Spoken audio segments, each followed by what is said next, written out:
first. So, good afternoon and welcome to the Ada-Borup-West Hall of Fame 4th Inductees Class 2024. The Hall of Fame induction ceremony here at the Ada-Borup-West High School in this auditorium. Today's event is also being streamed live video with yourliveevent.com. It'll be archived for your enjoyment as the years continue to move forward in your lives. And with this welcome, I congratulate and I welcome all of our new inductees into the 4th class of the Ada-Borup-West Hall of Fame. As your MC today, again, I'm honored to be in front of you. And as we look at this class, again, I'm very proud to say, pleased to say, some I know, some I've enjoyed reading your information, hearing your interviews to learn more about you. Some were very active just as I moved into this community 37 plus years ago, and others I have very strong relations with. So it's an honor to be in front of you today as your MC for the 4th class of the Ada-Borup-West Hall of Fame. I do want to recognize the Hall of Fame committee members who do put in many hours and time and effort to produce the induction classes that we have had and that we have here this year, and we hope to continue for the years to come. If you are here today, please stand up so you can be recognized as a member of the Hall of Fame committee. Eric Smart, Ruth Hayden, Dave Smart, Bob Johnson, Kenley Wallin, Dallas Benish, Mike Egan Sr., and myself.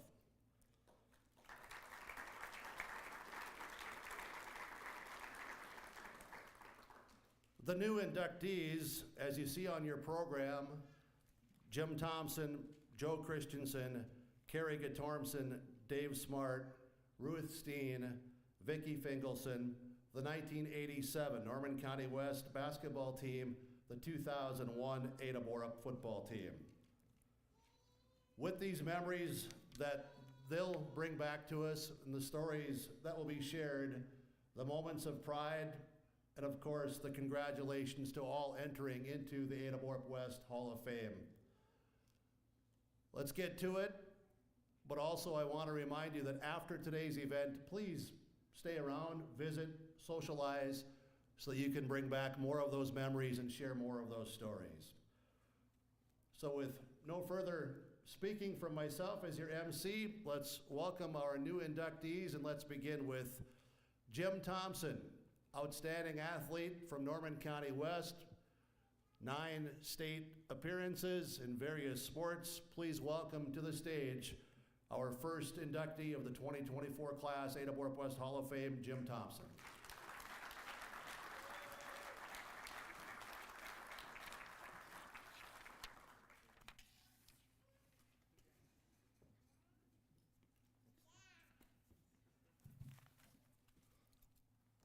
Yes, I'm this old, I have to have cheaters. Thank you to the committee. Congratulations to all of the other inductees, Joe and Kari and David and Ruth Steen. It's quite an honor to see Ann here today.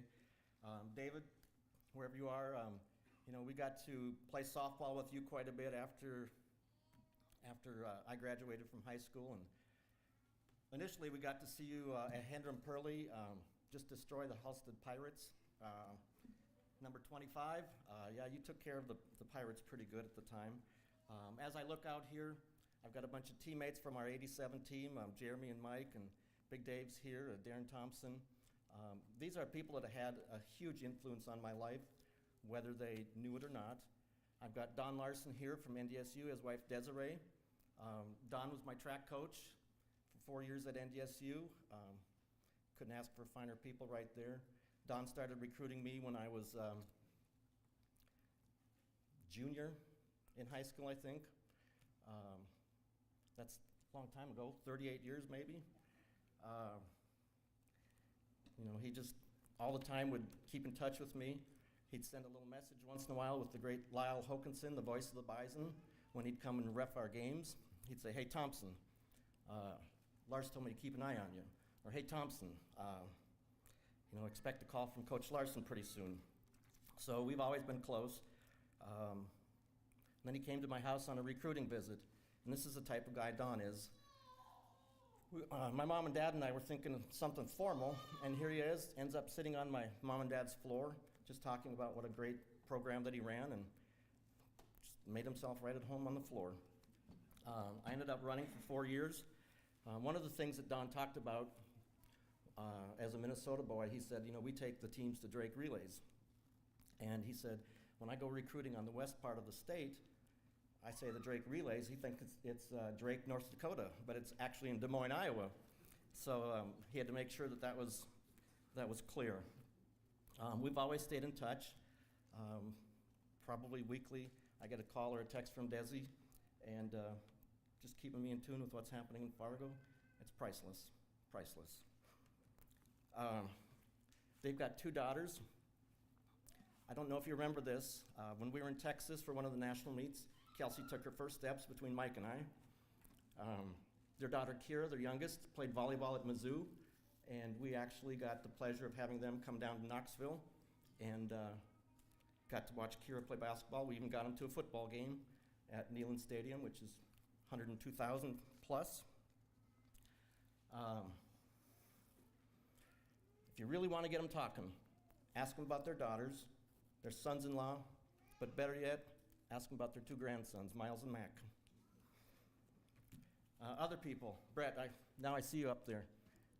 Brett Storrs is one of the best teammates around. Couldn't ask for a better teammate, better classmate, and better friend. Paul and Carol Walswick down here. Who doesn't love those 2? Man, oh man. They're so involved in the school. I think I was in 5th grade, 4th or 5th grade when they moved to Halsted. I remember meeting Paul for the first time. He's skipping down the hallways, and he said, "Hey," and that was right from there, we were done. One of the things that he did as a new 6th grade teacher, I was in 5th grade, I think at the time now, implemented the 5th and 6th grade class trip. We hadn't had that in Halsted at all. So our first gig was selling spices. That's my intro to sales. So our famous line was, "Would you like to buy some spices?" I'll never forget that. Then he was my junior high basketball coach, and at the end of every year, he'd always have a party at his place, and barbecues and Carol's famous brownies. To this day, she still makes PT brownies, and It's called the pig out. the pig out, that's right, the pig out. In high school, I had a tough schedule. I took a class where I got to spend, 2 hours a day with Carol in the office. I had a real tough schedule. Probably the best days of my life. And here's a real funny one. It was probably after my playing days in Babe Ruth, I helped coach. Paul was actually working at the migrant school, so I stepped in and helped coach the kids in baseball for the summer rec program. At the end of the year, we took the whole busload of kids to the Metrodome. And it was, I think it was a Thursday afternoon game, and we were out in left field. At that time, home run balls were flying out of there like crazy. So Gary Gaetti gets up to the plate and hits one over the fence. And at the Metrodome at the time, there was a little space out in the outfield where the blue bags were, but there was a space right down there, and the ball happened to land there. And here's Paul yelling at me, going, "Go get it, go get it, go get it." So I jumped down behind the fence, jumped back up with the home run ball, and pretty soon here comes the escorts. Luckily, I talked my way out of that one. And I forgot to bring that. I have it at my house still. Fast forward 20, 25 years, maybe even more now. This is the type of people that Paul and Carol are. They like to go see their kids' kids participate in athletics and whatever. They actually flew to Tennessee to watch my youngest run track. They got to see 2 meets where my son Evan ran. It was cold, not Tennessee weather, but it was cold. And even to this day, if my mom and dad need anything, they're just a phone call away. Just fine people. I've got my brother Paul here. Paul was a heck of an athlete too. Played on the '86 team, played football for a year. Heck of an athlete. Long jumper, triple jumper, high jumper with a bad back. Went 6'5". If he had a back that could bend a little bit, he probably could have gone way, way up there. Probably could have been recruited. Good athlete. My son Blake is here. He's 25 and a half, just a scholar, brain. One of his emails when he first got an email was Brainy Blake. He's a nuclear engineer right now and works at one of the national labs in Oak Ridge, Tennessee. My wife Anna is a flight attendant and couldn't be here this weekend. She actually got to spend some time with us in Tennessee before we flew back up for this event on Thursday. I was at a trade show on Wednesday in Montgomery, Alabama, drove to Nashville. Blake and I met her, and we flew out Thursday to Fargo. She flew back to Salt Lake, and I think right now she's probably in the air to Denver, from Denver to Salt Lake or something like that, but she's got quite the career. Last week, before she flew home, I'm jealous as heck of her because she told me that there's this big tall guy and another fairly tall guy on the plane, and she has to acknowledge diamond members, I guess, or platinum, whatever they call them on Delta. And she looks at the roster and she said, now which one of you is so-and-so? And the shorter guy goes, it's this guy. Turns out that it's the head coach of the Jazz, Utah Jazz, and Danny Ainge was the next person. So I said, did you ask me if I could get a job? And she's like, I can't do that, Jim. But I'm like, next time? Our family we live sports. They're probably sick of it all the time, but we got some Arnie-isms last night, and I won't go into it, but if you need some Arnie-isms from Coach Larson's dad, we can talk afterwards. Another thing that we live by is, Cactus was inducted last year, and Paul Walswick did this to me, and Evan and I fight over it, and we go into a restaurant, and they say, can I have a name for the order? We fight over who's Cactus and who's Mixer. Whoever gets the order first, that's who we go after. And then my mom and dad are right here. During high school, I don't think they missed probably any event except one. I think it was a snowstorm. They didn't make it to Oakley for a basketball game. That's where PT had 38. Was that it? 38 points, I think, that night. But growing up, our house was kind of the gathering spot. Having kids from Hendrum and Pearlie, some close to Georgetown. My mom would come home from teaching, fire up whatever she needs to, pull stuff out of the freezer, and feed whoever needed food before the games. After the games, we just had a relaxed household. We never really talked about the games. The only thing my dad would really say to me is just keep your mouth shut on the floor to the officials, but whatever. I'll get to that later. They're always there to support me, even in college when I was running. If it was in the area, the track meets, they'd always be there.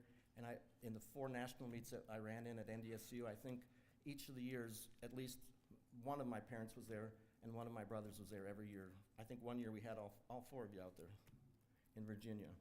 So it was just amazing support. And as I look back, I don't really remember how I got into sports, but I've always just loved it, whether it was with Paul and Bill, my oldest brother Bill, I just tag along as the youngest, and it could be anywhere from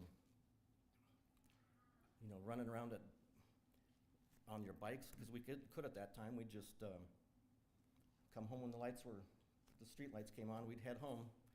And I can remember chasing them over to Chet and Myrna Thompson's house. They had a new back porch or whatever with a slab, and there's a basketball hoop up with the porch lights so we could play basketball. Thanksgiving days, we would get a call from the Johnsons and play football, basketball with whoever was there, if the weather was nice enough. And then where I think it really started was my cousin Frank played the for the Indians of Monoman. And we'd go and watch them at Crookston Central, and I'd sit right behind the bench in basketball. And Ray Steiner was their coach. That'll come down the road a little bit too. And my cousin Frank was pretty good. And Guy Strandemo, it's the only one I can remember to this day. He was a flashy point guard, shoot the lights out, but was all over the court. Just fun to watch. And then one little recollection that I have is I was probably 5 years old, and Chet was the football coach at the time, and they had to shoot for the linemen. And I was pretty short at the time. I'm still not very vertically enhanced, but I thought I could just run right through those little ropes that were probably this high off the ground. Well, I did. Went through just fine the first time. Second time, went through. I put my head up too quick. The ropes caught me right across the forehead. Went home with the big rope burn right across my eyebrows, and probably clotheslined myself, but I made it.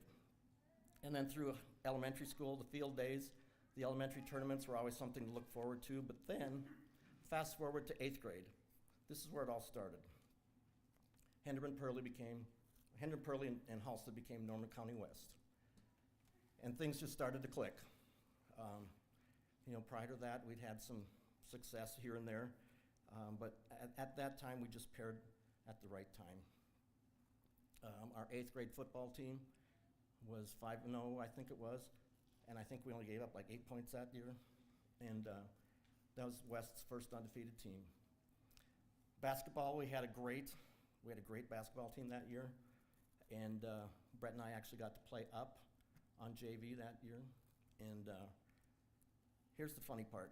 Lars, you gotta listen to this. Here's the funny part. In 8th grade in the spring, I golfed, and I'd golfed since 5th grade or whatever, but then Paul Walswick and Brad Strand always told me, Jim, you can golf the rest of your life. You can't run track the rest of your life. So they badgered me, but I went out for golf that 8th grade year. But then moving on to my freshman year, we played football. We had a pretty good season that year. We made it to the Prep Bowl 2.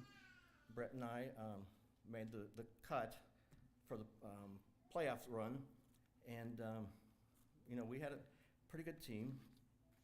Basketball, going back to football real quick, Brett and I talked about this on Monday. We had about an hour and a half conversation, I think, just recollecting on a few things, but the whole success that we had at West was built upon building programs. We were running against the ones. As freshmen, we're tiny, and when you had Scott Christianson, when you had Chuck Mahar pulling, and you're a little cornerback, 135 pounds, and they're 210, 230, running like a truck at you, you're trying to shed them, and then you got Dave Olson carrying the football, and he just barrels you over. That's how we grew up real quick. And then when we'd go on offense to run against the first team defense, Coach Crobble would just get really upset with them because as freshmen, we would actually move the ball. And that was kind of the start of the program because we had great teams building up to the next year and things like that. Basketball, Brett and I played on the varsity, but we saw a lot of time in the JV team. And in my freshman year in track, I did end up going, had no clue what was going on. Our first meet was at the Red River Valley Winter Show building, dusty, dirt floor. I had no clue what first call was, second call was, where the marshalling area was. I just ran. Looking back, I decided to run. It was probably the best move of my life. Ended up winning the district in the 100. Here's what kind of support I had. Prior to the district, I had a little hip injury. My dad would run me to Fargo, where I could have an ultrasound treatment. I think it was 10 days before the district meet every morning. We'd go back and forth, and just to get me ready for the meet. I ended up winning the 100, got second in the region, and actually made it to state as a freshman. Didn't know what I was doing. I ended up 9th in the state that year. But here's a funny story. I think we had a judge last year that was inducted. I think the statute of limitations are out now, but I bet you know what's coming. So here's a freshman, a junior, and 2 seniors at Bloomington Jefferson in Bloomington. We stayed at a hotel, and the 4 of us, threw whatever little money we had together, walk outside, and found the first guy and said, hey, we've got this money together. Can you go buy our coach a bottle of wine? So this guy did. He took all our money, and he's probably like, yeah, these guys are really going to give it to their coach. But we ended up getting a bottle of wine and giving it to him. And talk about just a fun trip down there. Man, oh man. Moving on to the sophomore year, football, we had the induction last year as the '84 state champs, so we had a very good year that year. Basketball, we had a great season. I think we ended up 20-3. And then in track, it was a pretty successful season for me. Ended up winning the district in the 100. Moving on to the regions, I won that. And then ended up getting second in the state as a sophomore, hoping for bigger things in the junior year. But injuries just followed me wherever I went. Moving on to the junior year, we had another football team that was very good. We made it back to the Metrodome. Westbrook spanked us big time, 45-18. I think that's what it ended up, but we made it back there. Basketball, man, oh man, here's where it all starts. In basketball, we had probably, if you look at it, in my opinion, we probably had our best team as a balanced team. My brother Paul was on there.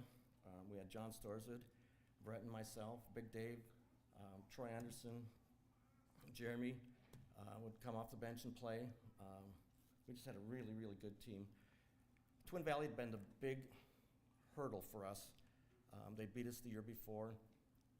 They beat us in the regular season. We got another shot at them in the district finals. Real tight game. I think we took the lead with a minute and a half left and ended up beating them. Went into the regionals, played East Grand Forks and Dave Vonish, who went on to play 4 years at UND and had a great career up there, but ended up going to Minneapolis for the state tournament. Ended up bringing home the 5th place trophy. These are just some of the things that are leading up to all the success that we had as West as a program. My brother Paul was on the free throw line in the 5th place game. David, I got to get you, Big Dave, I got to get you a story. Paul was on the free throw line with 5 seconds left, I think. And we were down by 2, down by 1. First free throw goes in, we're tied up. Next one comes off the back rim. Big Dave Christianson grabs it, puts it in at the buzzer. We could bring home the 5th place trophy that year. Our losers bracket first game, we ended up playing at 8:30 in the morning. Go over to St. Thomas. Dave, you're smiling already. You know what's going to happen? We play Watertown Mayor. They had this guy that could just absolutely jump out of the gym. His name was Jim King. Dave's 6'9". Jim King was about 6 foot tall. Dave goes up for a basket. Here comes Jim King. Just reaches up and stuffs it right back down his throat. And Cactus comes out in one of the next huddles and just goes, "Hey David, how'd that feel?" Later on that spring in the state track meet, Jim King ends up being one of the top people in the long jump and triple jump, so don't feel bad, Dave. Track season that year, we had some big meets that I went to. Mr. Walls always would take me to wherever I needed to go. Ran against some of North Dakota's best, held my own.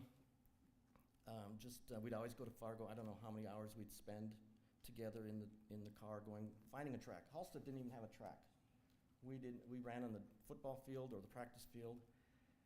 We'd drive down after practice just so I could practice starts. We'd go to the NDSU track on the indoors, wherever we could get on to practice some starts. It was just hours on hours and hours and hours. But moving on to my junior year, had a great season moving into the state meet, and it never fails because you're preparing yourself for that gun. I'm in the first heat. I get down in my stance, set, boom, false start. And then you got to refocus. Second time, gun, I'm out. 3-4 meters ahead, about 30 meters in, hamstring, done. I had big hopes that year because I finished second as a sophomore. What do? You just got to regroup. Wait till next year. Our senior season, we had a good football team. For the 4th year in a row, we ended up playing Argyle in state playoffs. The 3 prior years, we ended up playing them in Halstead. There was a blizzard scheduled. We were supposed to go up there in the state quarterfinals. The blizzard that never came. They waited until Monday night to play. At that time, over the weekend, there was a snowstorm. Ice covered the field. We were fast. We were quick. It just wasn't the same. They had a 6'3" running back that just 3-4 yards in a cloud of snow. That's what it amounted to. We ended up getting beat there. But then we'll talk about the basketball team a little bit later. We had a great team. We had a really good team. We had some fun that year. And then my senior year was just, in track was good, but then districts came and I was just kind of nursing stuff around, had some nicks and dings, and ended up pulling a hamstring in the district finals, or in the district prelims actually. For the first time in my high school career, I had to fall start in the 200 prelims so I could maybe get ready for the hundreds. Because actually I pulled the hamstring, limped across the finish line, and I qualified for the finals. But, through all of this, it's athletics. What does it do for me? Brett and I talked again on Monday, and he just out of the blue said, so where do you think all of this effort, practice, all this time got you? And before I had even talked to him, that's what this is all about. What does it do for you? It gives you a sense of competition. It gives you a commitment. You're a part of a team. You have to prepare yourself. Even though, especially in track, you're part of a team, but on a relay team, if you don't get out of the blocks, you don't hand the stick off, you don't finish the race.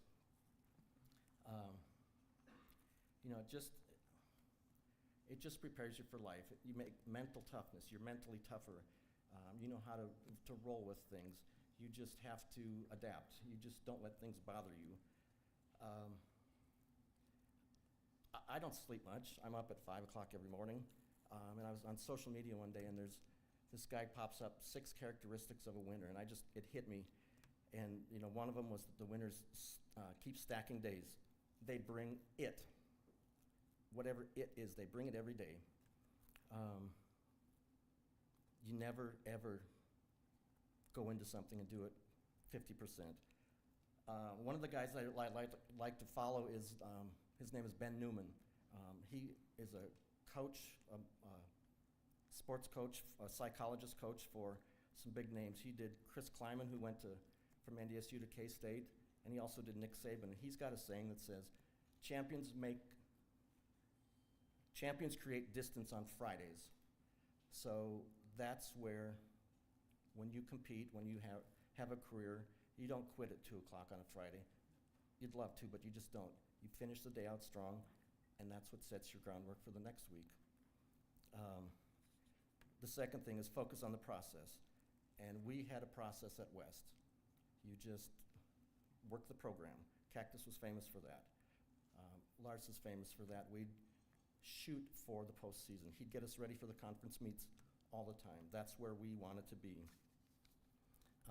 Winners don't. They embrace the struggle. You don't shy away from challenges. Winners adapt and adjust. They stay humble and hungry. This is big for me.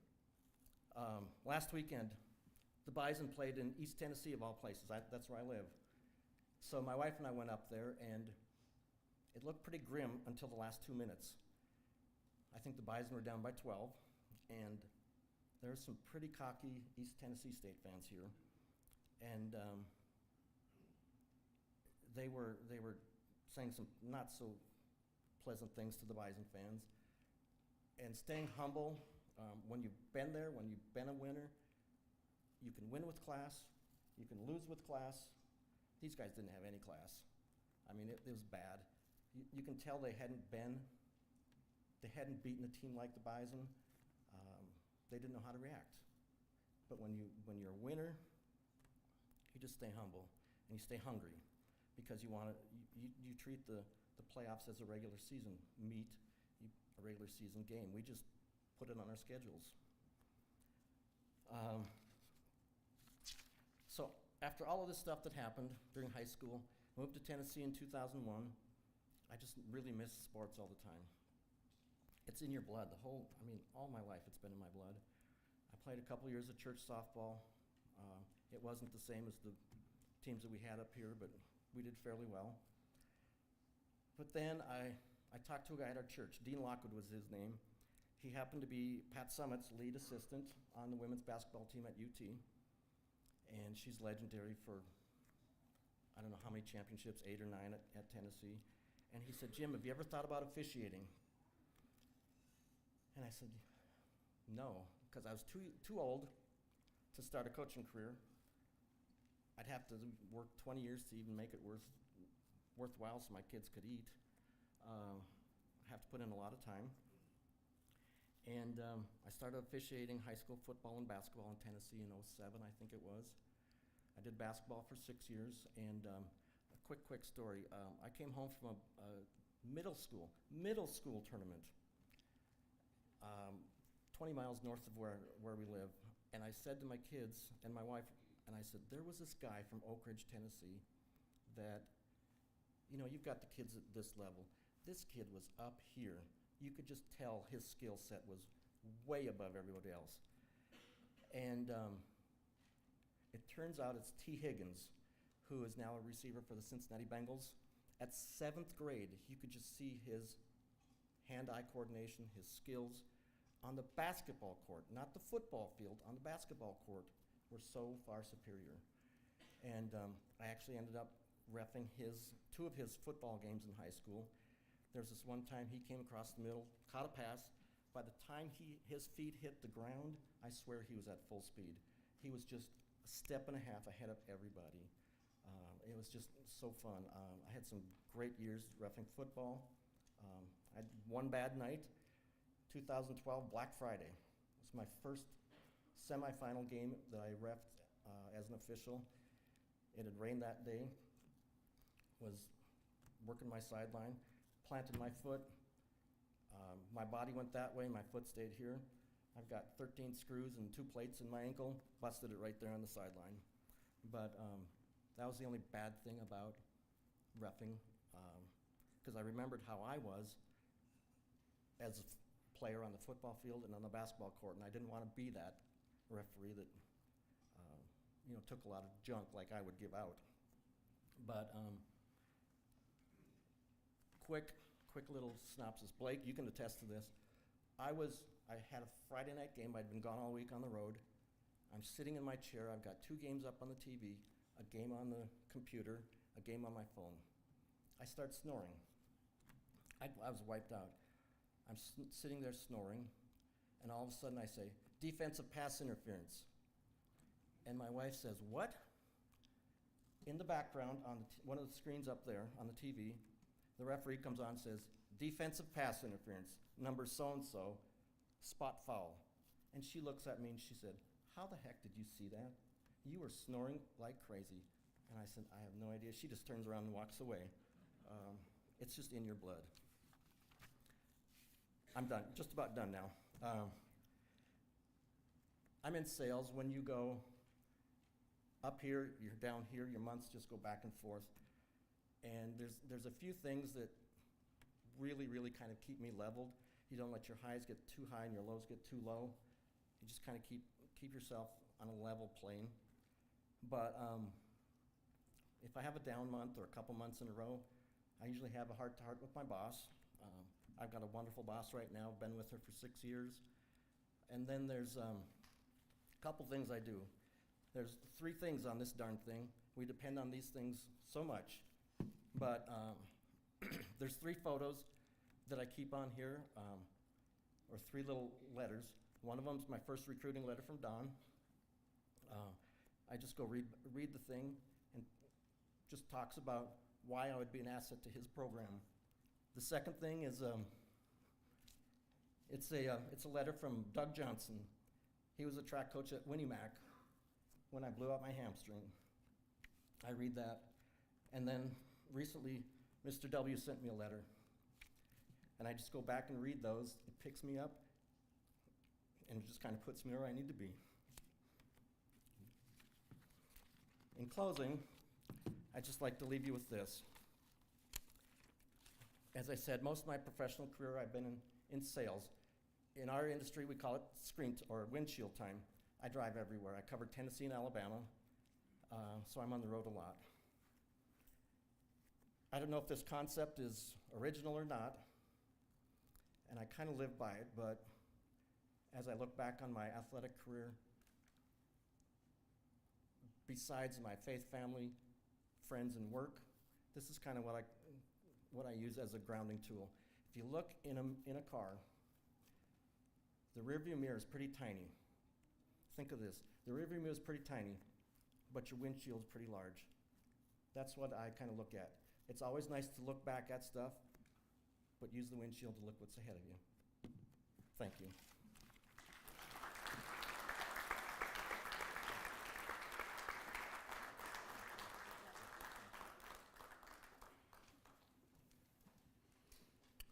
Thank you, and congratulations, and welcome into the Hall of Fame, Jim Thompson.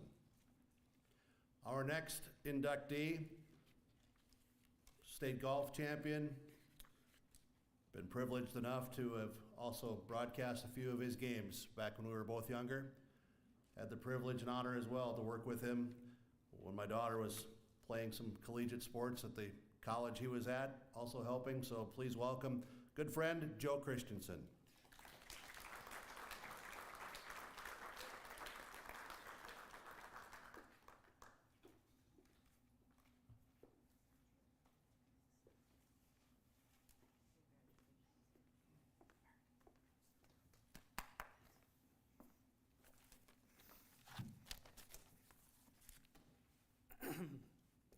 This is awesome.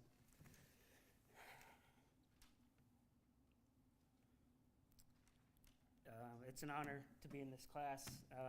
Jim Thompson, 87 basketball, my cousin, Big Dave. It's an honor to be in this class, and one of the coolest things was when I saw the release to read the names and then see Ruth Steen. Lived right down the road from us in rural Halsted, and always was a big fan and big supporter of everything I tried and did. So that was especially awesome, but congrats to everybody. Takes a lot of hard work, a lot of dedication, and you'll hear from my talk here that takes a lot of support from a lot of people in your life. So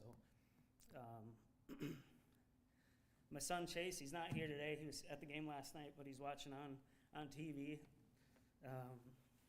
Love you, bud. The biggest win I ever had in my life was getting to be your dad, so we'll see you soon, pal. Thanks to my family. If I keep looking at my mom, I'm going to cry.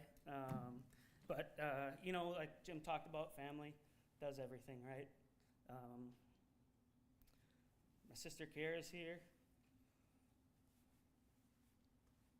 I was the youngest of four. My cousin Beth here, babysat me, calls me Joey. I'm Baby Joe. My sister calls me Baby Joe, or if she's mad at me, Joseph Lyle. So, no, I was the baby of the family, and everybody knew it, but they always had my back and always supported me. When we were in college, I was up at West Florida. Kara was down at South Florida. We had a tournament in the Orlando area, and downpour, monsoon. Kara drove up and watched me play that day. I don't think you had an umbrella. I don't think you had rain gear. So she got soaking wet, but it takes everybody, and they've been there through every step of the way. We're not really in a golf mecca in Norman County in Minnesota, and I've played golf all over the country and world, and when I tell somebody I'm from Fargo, because that's the only thing anybody's going to hear of, or know where that is, they're not going to know Halsted. They say, how in the world did you get into golf? Golf? And it's funny, it started wanting to hang around Dad, right? Like everybody, when you're a little kid, you want to hang around Dad and play sports, and Dad was an all-state linebacker and for the Pirates, and played a little golf. Go over to Hillsboro, that's our nearest golf course, right? Goose River Golf Course. And cut down an 8-iron, put some electrical tape around for a grip, and that's kind of how I started. And I had a 3-hole golf course around our house on the farm, and just sticks in the ground, dig a little hole, and never broke a window, so that was good. But I get older, and Dad digs a hole and fills it with sand, so I had a bunker to practice out of, right? The things that that your family does for you is pretty incredible. But, so many people, like going to Goose River, Men's Day, the golf course there, letting me tag along as a little guy with Dad, and that's where I met Cactus. Playing golf with Dad, and guys like Harlan Rice and Mike Crocker and Roger Anderson, that whole Men's Day crowd who didn't mind this little guy running around and playing golf. It'd been easy for them to say no and kind of stifle that passion that I kind of found for that game. But everybody over there always supported me, and there's been a picture of me on that clubhouse since I won state, and that was a long time ago. So great memories of Goose River and everybody there. That helped foster this growth, and I talked about in my interview with Kevin the other day is to accomplish big things, right? You need support, and you need people to help foster and grow your passion, and every kid has that in something, whether it be sport or music, and it's our teachers and coaches that identify that and encourage you and lead you to chase your dreams, right? So I'm kind of jumping around here from my notes, but there was really no better place to grow up than in a community like Norman County West in the 80s and 90s. Everybody was so supportive. We had some great teams, obviously the 80s football, 84, and having cousins on that team, and then 87 state. I still have that little blue and gray duffel bag. I was talking to Eric Smart about this. Everybody had those little blue and gray duffel bags. I still have that. Actually, Chase keeps his Ninja Turtles in there now. But no better place to grow up in a community like that. And teachers, coaches, support staff, Mr. W, everybody knows Mr. W, right? Elementary school, if I had Elks free throw contest, right? The presidential physical fitness contest. He had a record wall of races and times in an elementary school. I don't know if I've ever seen it or heard about that before, but you always wanted to be on that wall, or you always wanted to win the presidential fitness test, and you wanted to advance in the Elks free throw contest. So, Mr. W, Cactus Warner, Kurt Vandermeer, Randy Zimmerman. Randy Zimmerman was assistant football coach and also in charge of FFA. For my senior FFA degree project, right, Future Farmers of America, he let me turn a field across, from our yard into a driving range. That was my business project, and somehow in FFA it got approved, and I got my state FFA degree by turning a field into a driving range. So, Randy Zimmerman, Dan Jorgensen, Chet Thompson, Trav Olson, playing junior high basketball for Trav. But even like Barboy that came on me, Bob Noel, Jody Hagenson. Everybody goes to the basketball games, everybody goes to the football games, the volleyball games. Golf is kind of a secondary sport and doesn't get a lot of attention, but everybody at Norman County West made a point to support me and wish me well and follow my progress, and doesn't happen everywhere. Just a really cool place to grow up. So, Phil Carlson, he's not here, he's down in Arizona, but high school golf coach at Norman County West, taught science for 30-some years. Was a member at Oxbow, loved to play golf. Back then, you couldn't coach. Like, you'd drive the van to the golf course, all the coaches would go right to the first tee and play, and then the kids would tee off later and play their rounds. Just played I can't thank you enough, Phil, if you're watching, and your family too, for the sacrifices they made. But he went above and beyond to help me reach my goals, and spent a lot of extra time when he didn't necessarily need to foster my growth and love for golf, and got me a job out at Oxbow when I got a little older, and got my first lessons from John Dahl when I was a little older too. But a coach that went above and beyond for for a kid that he saw something in and recognized that this kid had a passion for something and didn't want him to be hindered by lack of access, right? Like, not a lot of golf. Although, I will tell a story. We didn't play, all of our golf courses we played in our conference were 9-hole courses: Erskine, Mahnomen, Foston. Fertile wasn't around yet. But Hillsborough, Mayville, right? There's no bunkers. No bunkers. Ada has bunkers, but that was the only one. So when we'd come play Ada, Phil would tell our team, if you get in the bunker, just putt it out. Putt it out. Doesn't really work anywhere else, but that was the plan for bunker play for our team. But I played basketball, loved basketball. Playing for Cactus was incredible. And I remember, I think it was sophomore year, we're in the locker room at halftime, and this goes back to the worm thing, but we're in the locker room, we're playing Ada. We're in Ada, and he comes in storming hot. I think we're winning, we're up. It's not a tight contest, I don't think, but comes in screaming, yelling, like, can somebody else get a rebound? Can somebody else get a rebound? Somebody do something. I didn't know how many I had, but that kind of encouragement, like, just made me want to do more, right? I remember in 8th grade, I think it was 8th grade, I won my first tournament, varsity tournament, and shot a 71 or something.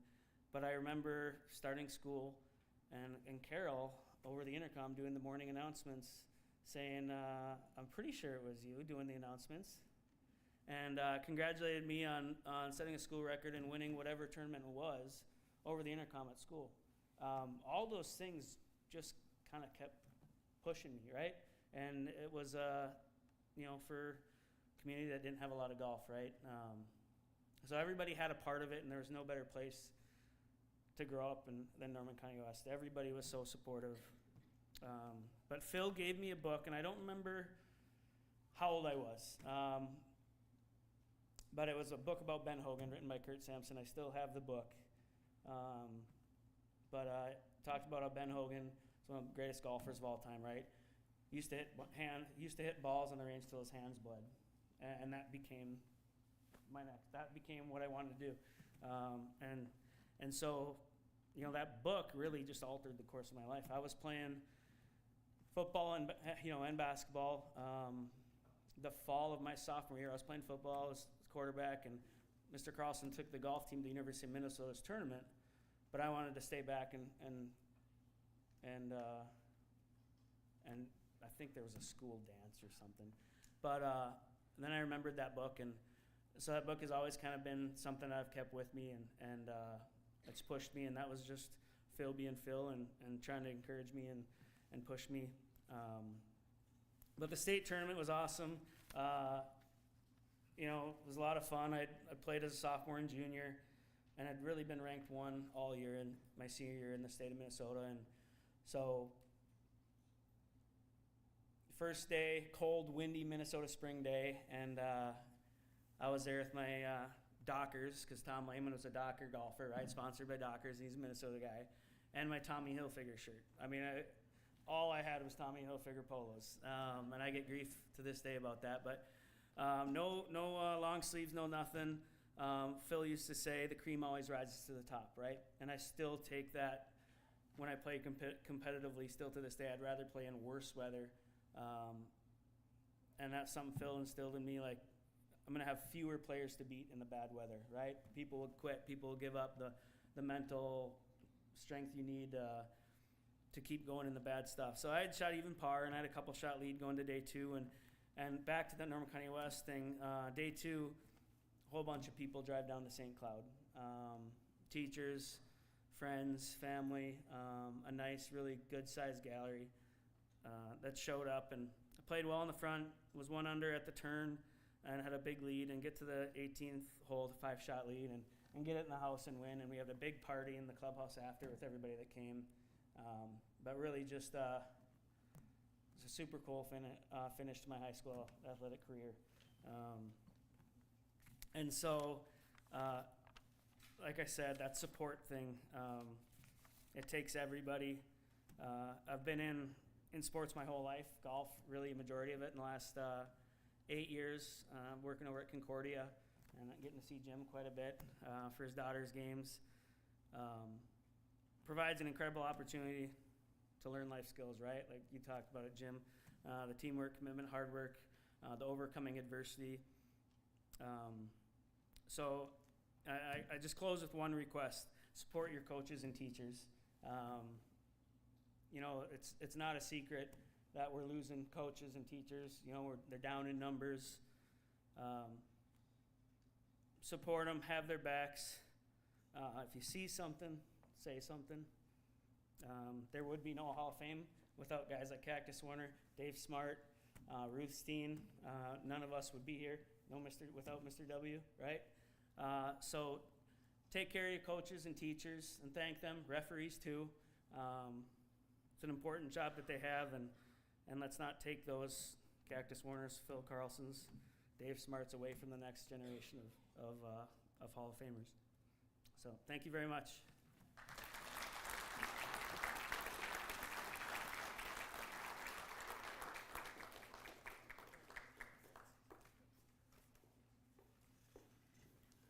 Thank you, Joe, and welcome into the Hall of Fame. I'm going to say this just because I kept this, but he did reference it, so I'm safe to say it. He kind of looked at me and talked about that rebounding night, and he used that word. I don't know if you heard it clearly. I want to say it clearly because this is all I ever called him from 90% of the time when he was playing athletics. The worm. There, I feel much better, so thank you. Please welcome our next inductee into the Ada-Borup-West Hall of Fame from the Ada-Borup teams and a great student as well, Kari Guttormson.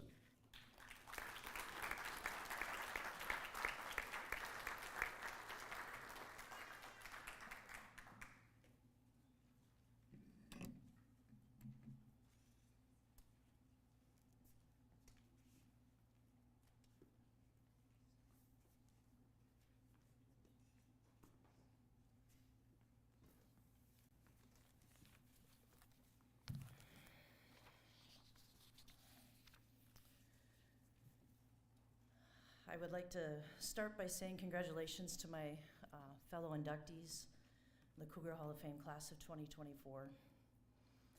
I'm truly humbled to be a part of this prestigious group. Thank you to the Hall of Fame committee for all the work you put into making this a first-class event. Thank you to my friends and, of course, my family, my husband, Chris, my kids, Reese and Sydney, for your supportive presence and listening ear when needed. I also want to take a moment to thank my mom and dad, who shaped me into a strong, hardworking, and faithful person. They supported me in all my endeavors and helped me to mature during the challenging times. Their memory forever lives in me, and I hope I've made them proud. These types of honors inevitably make one reflect back to a time that was very special to me. Not necessarily for the accolades or awards, but more for the relationships built, the memories made, and ultimately the fun we had as young adults. I loved growing up in a small town. You guys as well, right? I was afforded the opportunities to try a variety of activities, from sports to music, and yes, even theater arts. My friends have more than harassed me about my acting skills and are still looking for those long-lost VHS tapes of my high school performances. But I digress. Small-town living was extremely influential to me. We were like a family. We stuck together through tough times and cheered for each other's successes. Coaches and teachers were extensions of that family. They pushed you to succeed and made you work for those achievements. Developing a work ethic was expected and occurred in and out of the confines of school. We worked hard and played hard, as the saying goes. That proved to be the formula for many students from small towns, as evidenced by the current class, as well as members of previous Hall of Fame classes. As we can see, well-rounded individuals with many talents and numerous accomplishments. Sports, of course, were my passion. I loved to play, I loved to compete, and most of all, I wanted to win. Basketball occupied my mind much of the time. Waking up early on Saturday mornings to get ready for elementary basketball in hopes of playing with the big kids. Hours spent outside shooting buckets on a crooked hoop, practicing my dribbling skills on uneven and cracked cement when the temperatures were so cold my fingers were blue. And watching basketball incessantly to learn and acquire new skills to implement in my game. One day I was caught by head volleyball coach Judy Peterson shooting baskets playfully with the volleyball during her practice. "Kari, this is not basketball season. Get out and don't come back." Wow, that was not a good impression, I thought to myself as a young freshman, right? She sent the seniors to talk to me while I waited in the locker room, believing that would somehow change my outlook. As many of you know, Judy was no nonsense, but that seemed to resonate with me. Success does not happen alone. Most extracurricular activities are based on the team concept. Whether playing sports, acting in a play, or making music on a trumpet, all are working toward a common goal, either group or team success.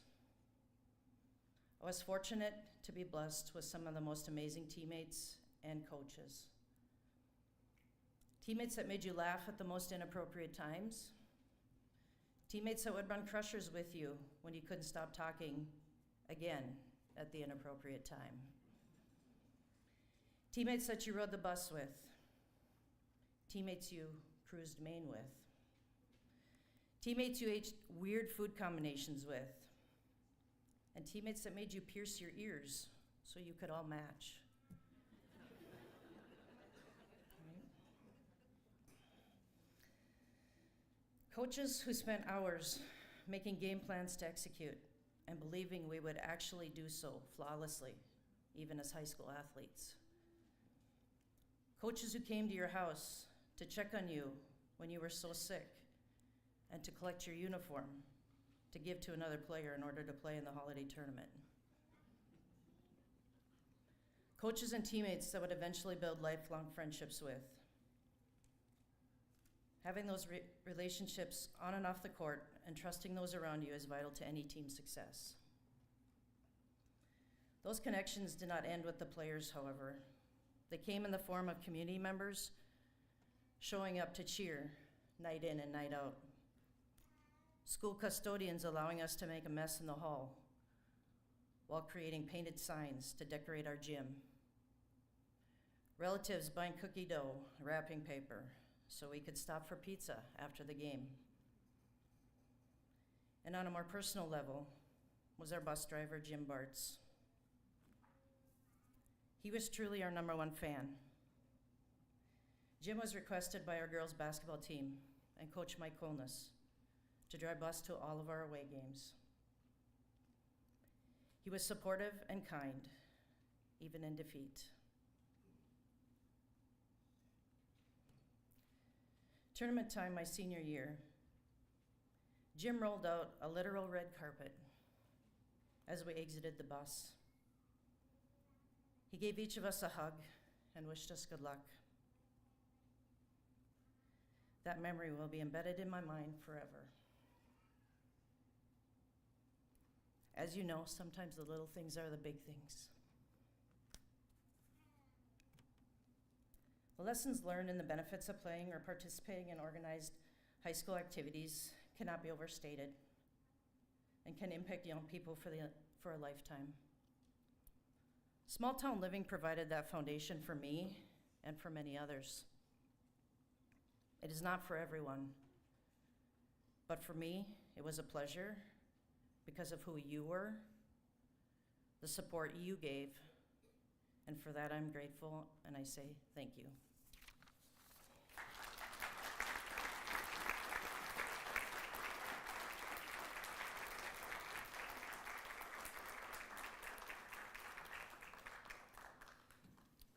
Thank you, Kari, and welcome into the Hall of Fame, Ada-Borup-West, class of 2024.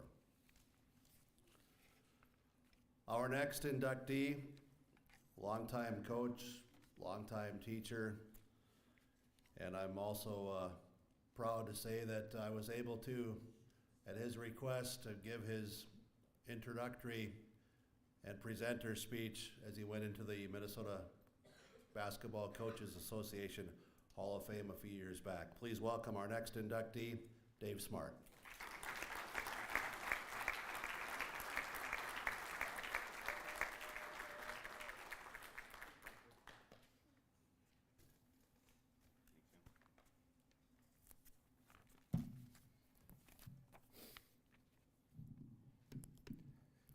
Short person.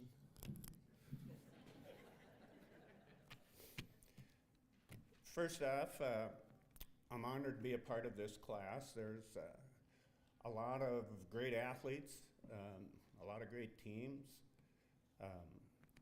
Man, we've had, over the years, this is our fourth class. We've had a lot of good teams. I say that because some of them are mine, but and last couple of years, the West teams. You know, I didn't get many opportunities to see them play, but I know some of the individuals, a lot of good players. And then there's Kari Jo. Told her last night that it just wouldn't be right if I didn't say something about Kari Jo. So I got to Ada Kari Jo's senior year, and I gotta admit, the kid was impressive. You know, she was doing things with the basketball in 1992 that I had never seen before. So she is a talented kid, great student, and Kari, you might say you're a pretty big deal. That's kind of an inside joke, but it's just I can't tell you. What a pleasure it is to be a part of this group. I also had the honor of being one of the three coaches for the 2001 football team. This might be one of the best collection of athletes that we've ever assembled at Ada-Borup. Group of athletic young men that just love playing the game, and I absolutely cherish my time when I got the opportunity to coach them. So, being selected as a coach, I see it more as a group award than I do as an individual thing. I was lucky enough to coach hundreds of really good athletes that not only excelled at the game, but they truly bought into what we were trying to accomplish as coaches. And in doing that, those teams became very successful, and then in turn, of course, made us look good. So that was very helpful from my standpoint, because I certainly wouldn't be up here without them. So you combine that with supportive parents, which I know we had some discussions last night. I might have had a few teas, so I don't remember who it was, but we talked last night how, you know, when you have supportive parents, so many things can be done, because not only do you hold their kids accountable, they hold their kids accountable, and definitely would not have had the success we had without those parents. So you can understand why I say this is a group award. It's funny, looking back at my times in Hendrum, I never really realized how much I was being influenced by coaches. Travelson was my guy. He opened the gym for us all the time. He would be there right away in the morning. He would stay as long as we wanted to stay, which was usually all day. We didn't have any cell phone screens to look at, so we had a little extra time. Trav, he always kept us focused. We didn't always play basketball, but we did play something. So he kept us focused, kept us from having to make too many trips to the doctor, and definitely taught us what hard work was about. So there are a few things that I really remember about Trav. Some of you West guys, you'll be able to relate to some of this. Trav always told me, if you want anything, you got to put in the work. There's no simple way. He also told me, if you don't think you're good enough, then you need to put in more time and get better. No excuses. Just work hard to get better. Never leave the court without making your last shot. I still do that with my kids. I don't know if that's such an important thing, more maybe a superstition. And then, of course, if you want to be a real man, you better do your push-ups on your fingertips. No matter how old Trav got, and I swear he was like 90 when I was in high school, no matter how old that guy got, and he smoked, like, I think from the time he got up to the time he went to bed, that guy could do more fingertip push-ups than anybody I knew. And he would challenge you at any time. And I don't know anybody that ever beat him. I mean, we would try to, put our foot on his back. Never worked. So, and then lastly with Trav, when you want to get the team fired up, or when you want to get the crowd fired up, always end that sentence with "Yaha." Always for Trav. And it almost hurt when I got to Ada and we played West, and I heard Trav saying that. It's like, Trav, this is a Hinder and Purley thing, man. And man, he had that West crowd all fired up. It's like, dang, we need a Trav. So I'll always be indebted to Trav. He did so many great things. And as a coach, my ultimate goal was to have that positive effect on kids and help them develop that passion for their sport that Trav helped me develop.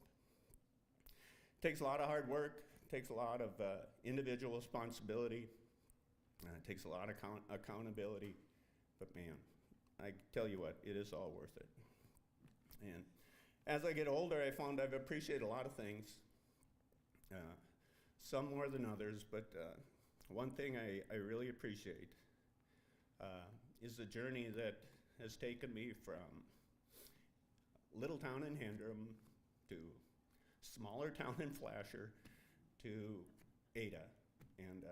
And somehow in that time of this is my 33rd year in Ada, I went from coming to Ada, when I was in high school, they were a big rivalry, to all of a sudden I'm an alumni. I know you got to do the math, but I am, a Handrum. Yeah, so I'm actually an alumni of Ada-Borup-West. Sounds weird, but I guess if you hang around anywhere long enough, they make you an alumni. So, oh, and then Jimmy, I can't let this one go. I wasn't gonna say anything, but man, on behalf of drivers in Tennessee and Alabama, I think they truly appreciate that you look more in the front window than you do in that rear view mirror. I know I would, So, on behalf of myself and all the great people that I had an opportunity to coach, and all the great people I had an opportunity to coach with, thank you very much.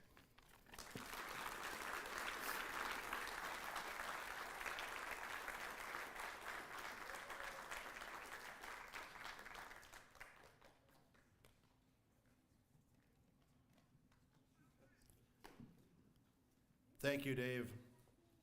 Welcome into the Ada-Borup-West Hall of Fame. Our next inductee, I'll ask the daughter of Ruth Steen to please come forward, Ann Williams.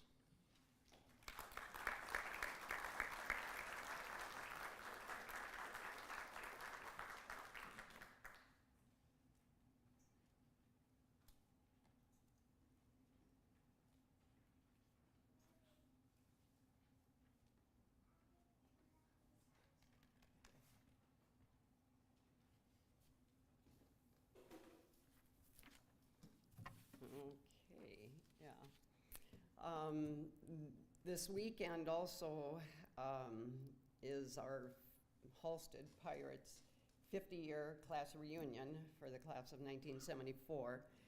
And so that's where I was last night, and the beginning of this morning already, Karen and Pam had arranged, we were at the tailgating stuff this morning. And Karen last night, I hadn't thought of it, she was such a inspiration at our dinner thing and so forth. She had the pirate t-shirt on, and she had her letter jacket on, and so then when I was driving home, I thought, I kind of remember when I was cleaning out the house after Mom passed away, I remember a t-shirt hanging in there with the Lady Panthers, talking about basketball with her name and stuff. And I thought, well, I'll throw that on for the thing today. Yeah, what an honor. And also probably, too, it was nice to see some of you kind of have a little hard time with maybe not crying. I'll probably warn you, I will cry. Poor Kevin, I think, too, in the interview over the phone, about started crying on him. And just ask my girls, like at South and North, I could never get through a girls' golf awards banquet. They knew that was a given, that I would start to cry. So anyway, but as I look at the inductees, I mean, Jimmy, and I think of Joel, Mom would be so proud. There you go. To be in this class as well as the rest of you as well. Joel, like I said, being our neighbor down the road, and she was just so proud of you guys. So anyway, first of all, too, I'd like to thank neighbor and friend Cheryl Christianson. To be honest, I didn't even know that this Hall of Fame existed yet. Cheryl contacted me this spring, and so thank you for thinking of Mom. And this would have never got off the railroad track if it wouldn't have been for Cheryl. I wouldn't be standing here right now. So thank you, Cheryl. And sorry for and thank you to the committee as well. Most of you I don't know, but Ruth,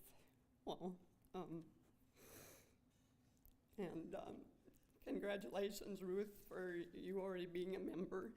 And also, I mean, what a volleyball coach, and to be inducted into the Minnesota, what an honor, Volleyball Coaches Association. So, and Ruth happened to also student teach for my mom in the fall of 1979, so it goes way back with that one. Very much of an honor to receive this on behalf of my mom. She would have been very appreciative and humbled by this. So accepting this on behalf of her and for my sister Linda and my brother who passed away 10 years ago. So they too had been very proud. And very blessed to have this time to celebrate Mom's love and passion for sports. A lot of that would be on the radio interview and so forth. And I think, when I think of some of the questions that Kevin asked and stuff, she's just always had a love for sports in general. I can't remember when she didn't. And grew up, I remember going through the house again, finding some ribbons from, a whole bunch of blue ribbons from running races, track days, kind of things, just as she was probably 10, 11 years old.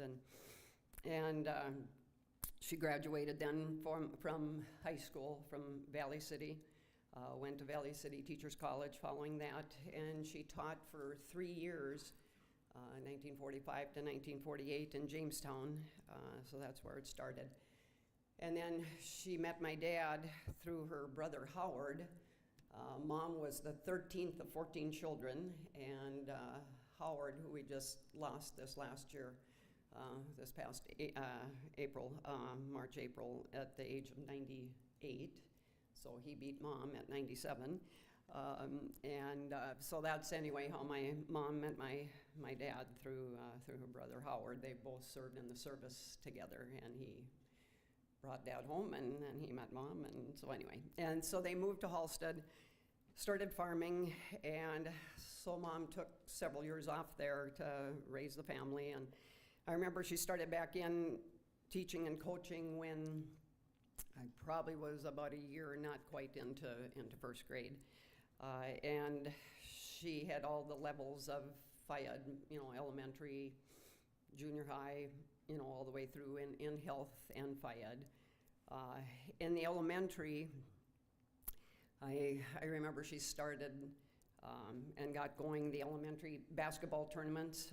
Most of you wouldn't remember that, be aware of that. But like first grade played second grade, third played fourth, and so forth. Oh, and I remembered I was so mad because the girls had to cheerlead. We didn't get to play, and so, she'd be starting, starting that. She'd do whatever she could and all kinds of demonstrations. They'd do tumbling things at halftime of basketball games, or she'd do anything she could to try to promote sports, girls, obviously first, girls and so forth, but to just let that be known and aware and start to build that kind of a thing. And she got the GAA or GARA, as it was known, Girls Athletic Association, or Girls Athletic and Recreation Association, started in Halstead.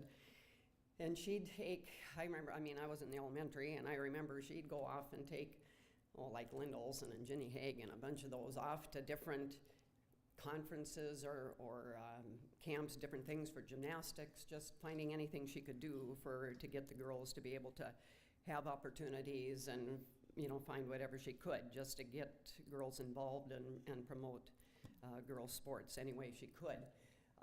I remember, reading and hearing about how she went into, in Halstead then, as Pirates, most of her time, of course, was Pirates, but going into the administration and to the school board and fighting to get 1 day a week to get the gym so the girls could start having sports. And, she just did that on her own by herself to get, that's how much she wanted it, and to try to get the girls' sports going. Anyway, and she also was very instrumental in, she would drive in region, she'd be on region committees and so forth, and I remember her taking off and driving to, different regional meetings and served on boards and so forth with Paula Balk, for example, from Moorhead High School. She'd be going down to the cities and work with Dorothy McIntyre in the Minnesota State High School League. And starting in about, because I'd find some of this still in the house where she had, kept some of these things. And she started about in the mid-60s, mid to late 60s through the mid-70s, serving on these committees and boards, regional and state, to try to get to Title IX so that girls' sports were, as you well aware, of equal with the boys. The Title IX celebrated about 50 years, just a couple years ago, was the 50th anniversary of Title IX. And so yeah, she worked long and hard and lots of miles put in to get that for girls' sports. So she really was a pioneer in Minnesota girls' sports to where they are today. So I'm very proud of her for that. And we were just 1 year in the class of 74, and we were talking about it 1 year too early. We kind of wished we would have flunked so that we could. The next year in 75, then they got the full schedule, brand new uniforms, the gym, we had the brand new gym and everything, and so never got to be a part of that, but that's all right. But when she started getting this going with the GAA, we didn't have, and then beyond the GAA was the next step of trying to get the interscholastic.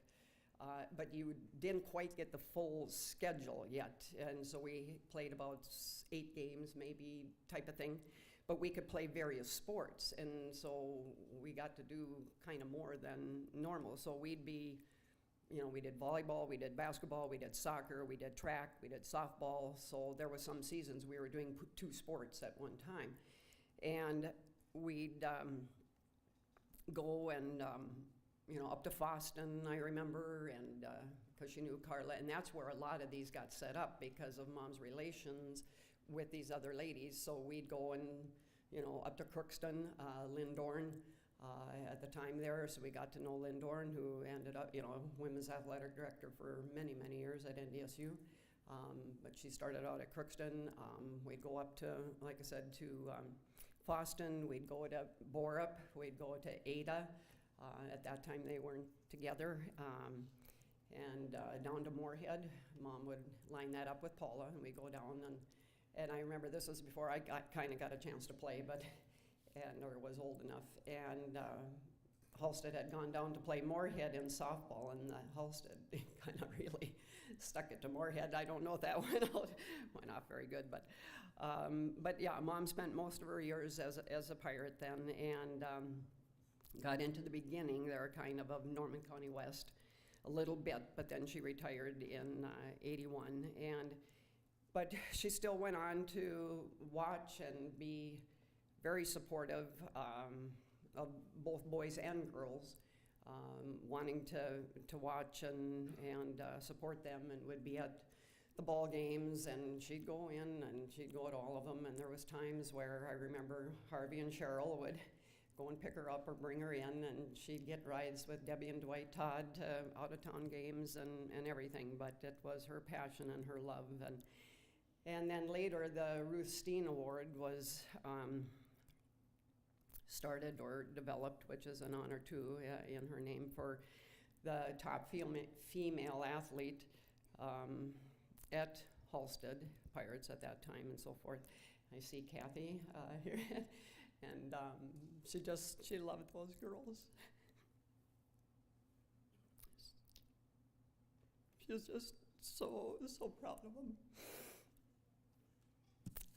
Anyway, and then as a few more years down the line, too, I want to give thanks to, and I told Pam that this weekend too at our reunion, and a big thanks to Pam Holte, and high school classmate of mine, and I know Diane Broman-Schenkel, those two in particular, not that there weren't others that I don't know, but were very instrumental in having the gymnasium being named after Mom. And unfortunately, then with the school closing not too long after that, it didn't get to last for very long, but I was so thrilled that it happened then while she was able to go up there and accept that, and it was such an honor, and she was so blessed and thankful, and I, that she was able to be there. But anyway, and as I went through school, of course, as you talk about coaches and the different, how important coaches were and the roles that they served and so forth, well, my mom was the only coach I ever had in high school, and then I went on to play at Moorhead State volleyball and basketball and fast pitch softball. But I think she just really instilled, obviously in me, she'd be playing catch with me. I remember, growing up, all of that. And so to instill that love of sports, and I went on then too and became pretty much the same thing. Mom was health and Fayette. We coached the same volleyball and track, and coached the same things and so forth. And then when I thought I was out of coaching or had kind of taken a break or retired, and had some traveling opportunities and so forth with my husband anyway. And so just a couple years ago, I retired then after 35 years of coaching, and didn't think I'd get back into it, but after 15 years in Minnesota, I did 20 more in North Dakota with golf, both at South and at North High. But yeah, it's just her love of sports continued really for the rest of her life. I mean, she didn't know life without sports. And her love to watch her beloved Lynx, the Minnesota Lynx, and I got a chance to surprise her a couple times and take her down for the championship when it was in the cities. And I didn't tell her until we were driving down there, and when I told her, she just she couldn't hardly believe it. And the twins, she knew them all. the Vikings, watching college women's basketball, NCAA. I'd make a copy of the brackets, and she'd fill out all the brackets and everything, so it pretty much went on and on. Golf, and speaking of, with Joe, Mom didn't start golfing until after my dad passed away, and so she was like 60 years old, and she went out that following spring. He passed away in February. She went out in March to visit a couple of her brothers out in California, and Herman and Art got her, started with golf. Well, at this time, I hadn't started golfing at all. I maybe played with her twice a summer, and my clubs were probably garage, I don't know, clubs from a garage sale, who knows, I don't even remember. And so I thought for her birthday that summer when she came home, I'd, get her a set of clubs and stuff. Well, I had heard of Nancy Lopez, so I thought, okay. I went to Kmart and bought her a set of Nancy Lopez clubs, and so anyway, and talk about Goose River, that's where she played. She'd go over and play Goose River, and then I started playing and got some clubs and started playing too and stuff. But she, and I'll never forget, probably, I remember it was on her, so it truly is a lifetime sport, because I remember on her 90th birthday, my sister and I took her, and we stayed overnight at Deal at the lodge, and we went to play the exec course, and that's probably one of the best rounds I ever saw her play when she was 90 years old. And she continued then with the love of sports, to watch her great-grandchildren too then, in their different sporting events, from football, basketball, volleyball, swimming, baseball, whatever they were in. And she'd go and watch them play. I remember coming to get her at eventide many a time and take her to watch Brody and Logan swim, or to watch Ava play volleyball and so forth. So she was just loving it right up to the end. So again, thank you so much to Cheryl, to the committee, to Ruth, to the whole group, for remembering Mom with this wonderful honor. I'm so proud of her. Thank you.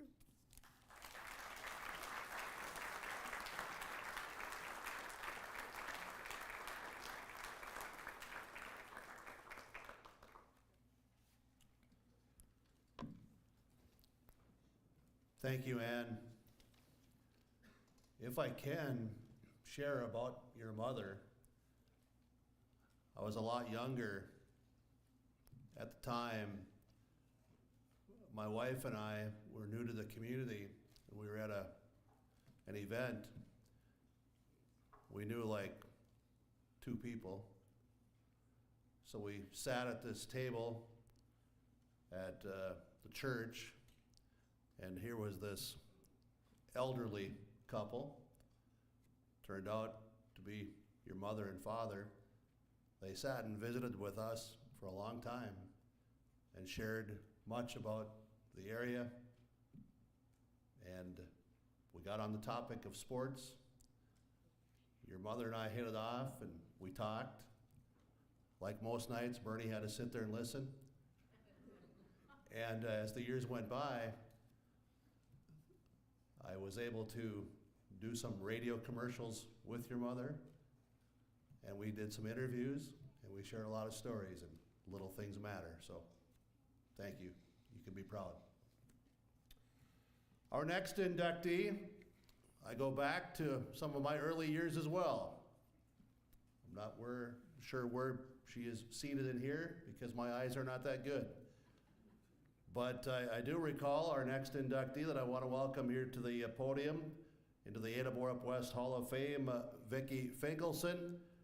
Tremendous, tremendous musician and singer. And truthfully, Vicki, I have not forgotten that you were that young girl that I would listen to sing in my early years of being in Ada and being here at the radio station and doing games and hearing you sing at the school concerts or whatever. So please welcome our next inductee into the Ada-Borup-West Class of 2024 Hall of Fame, Vicki Fingalson.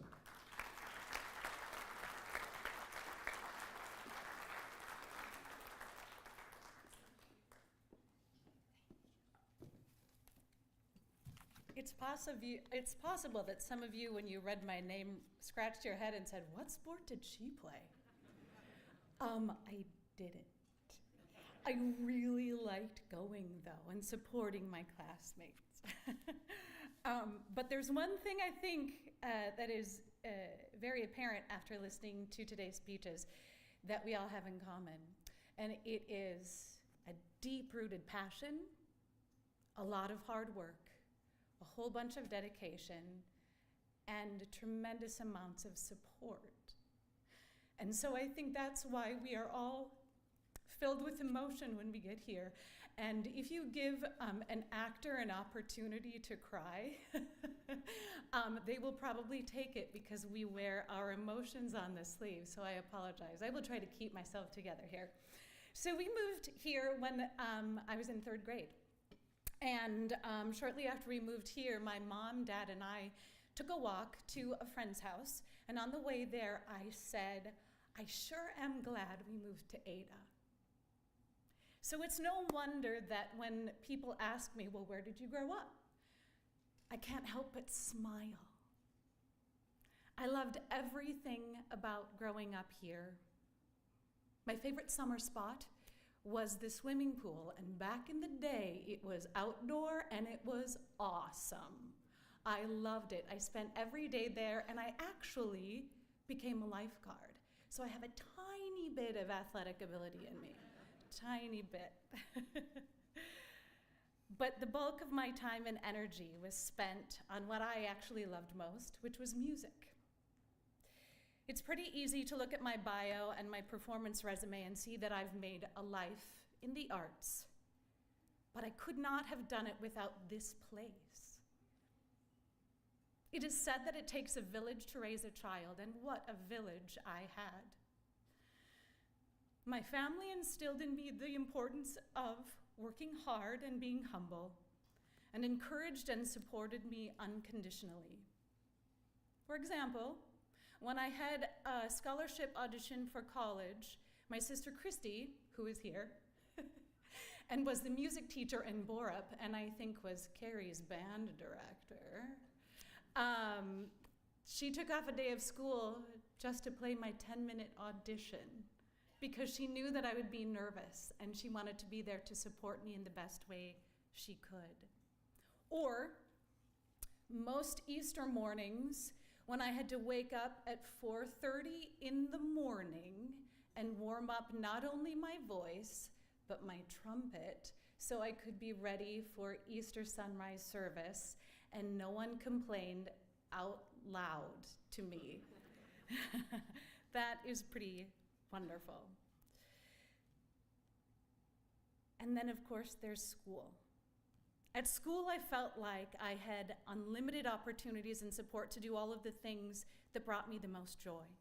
Choir, band, jazz band, musicals, plays, speech.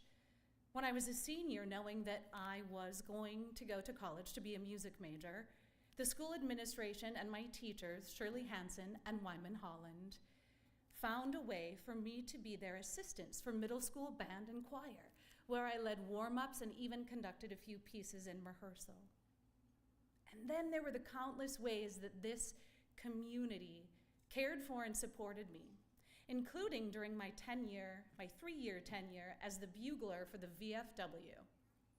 On those really cold days out at the cemetery, those kind color guard gentlemen would let me sit in my car so that my trumpet and I could stay warm until it was time to play taps, pointing the bell of my horn out my window. Since I was always out of sight when I played, they figured that it was the best alternative to me getting cold. Or when I earned a spot in the 100-voice Fred Waring's U.S. Chorus, but needed some help playing for the airfare to get me there, I went to the American Legion, sang for them, asked for assistance, and they generously supported my request. Woven together, these seemingly small acts of support and kindness made a significant impact on me as a person and as a professional.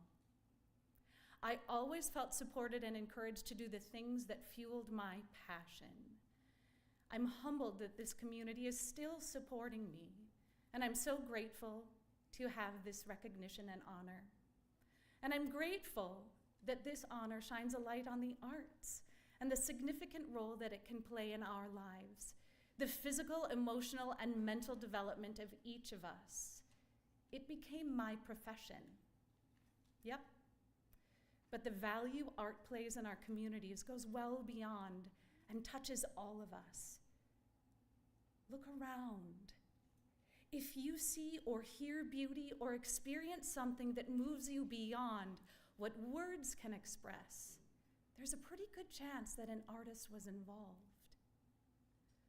Working hard for a common goal, creating beauty, expressing common experiences and emotions, that's what the arts are so good at doing.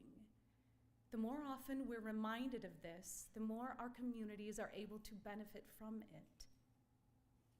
And for that little third grader, brand new to Ada, the seeds of passion for the arts were planted, watered, and fertilized right here.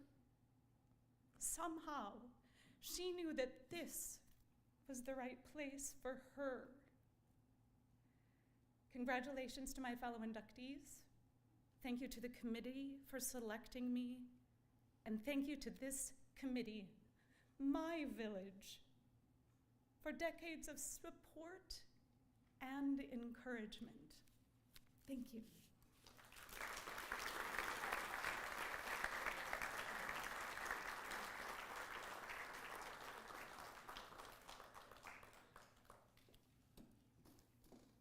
Thank you, Vicki, and welcome to the Ada-Borup-West Hall of Fame.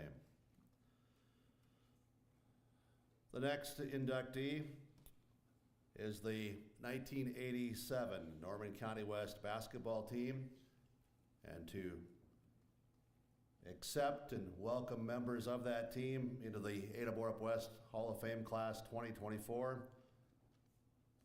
W. Paul Walswick.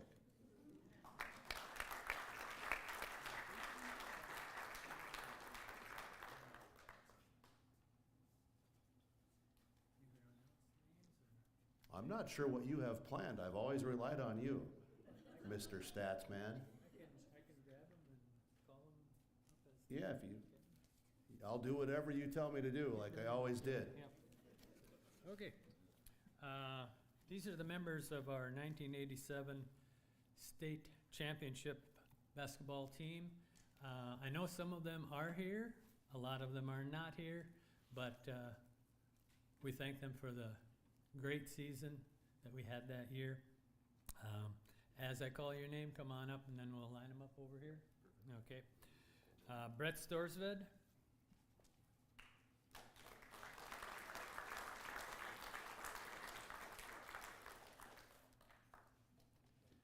Mike Dittmer.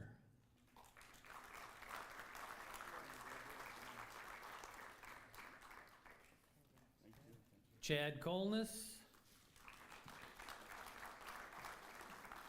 Bob Noel.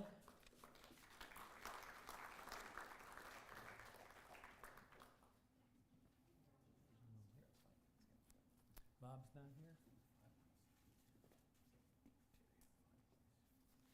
Terry Hoff. I know he was here last night, but I think he had to leave.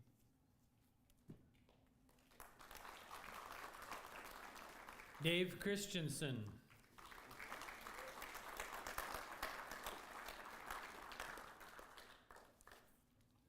Aaron Buckles.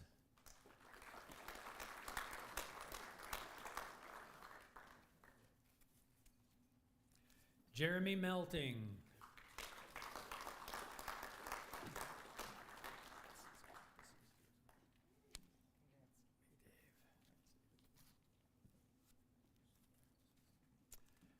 Coach Cactus Warner.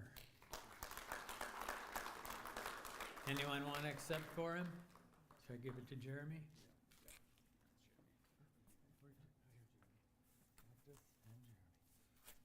I got to steal the thunder for a minute. Yeah. I spoke to Brianna and Daryl, and on behalf of the Warner family, they would like you to hang on to this and keep cactuses here. So that's for you. Thank you.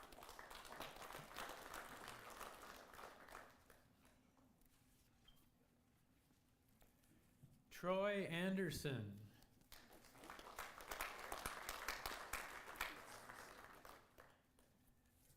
Assistant coach Sig Magnuson.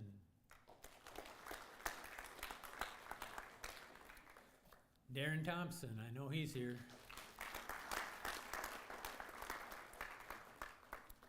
Nathan Durandal.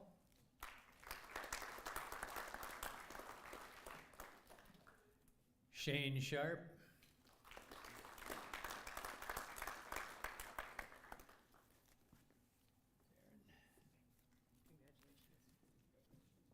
And a guy we've met already, Jim Thompson.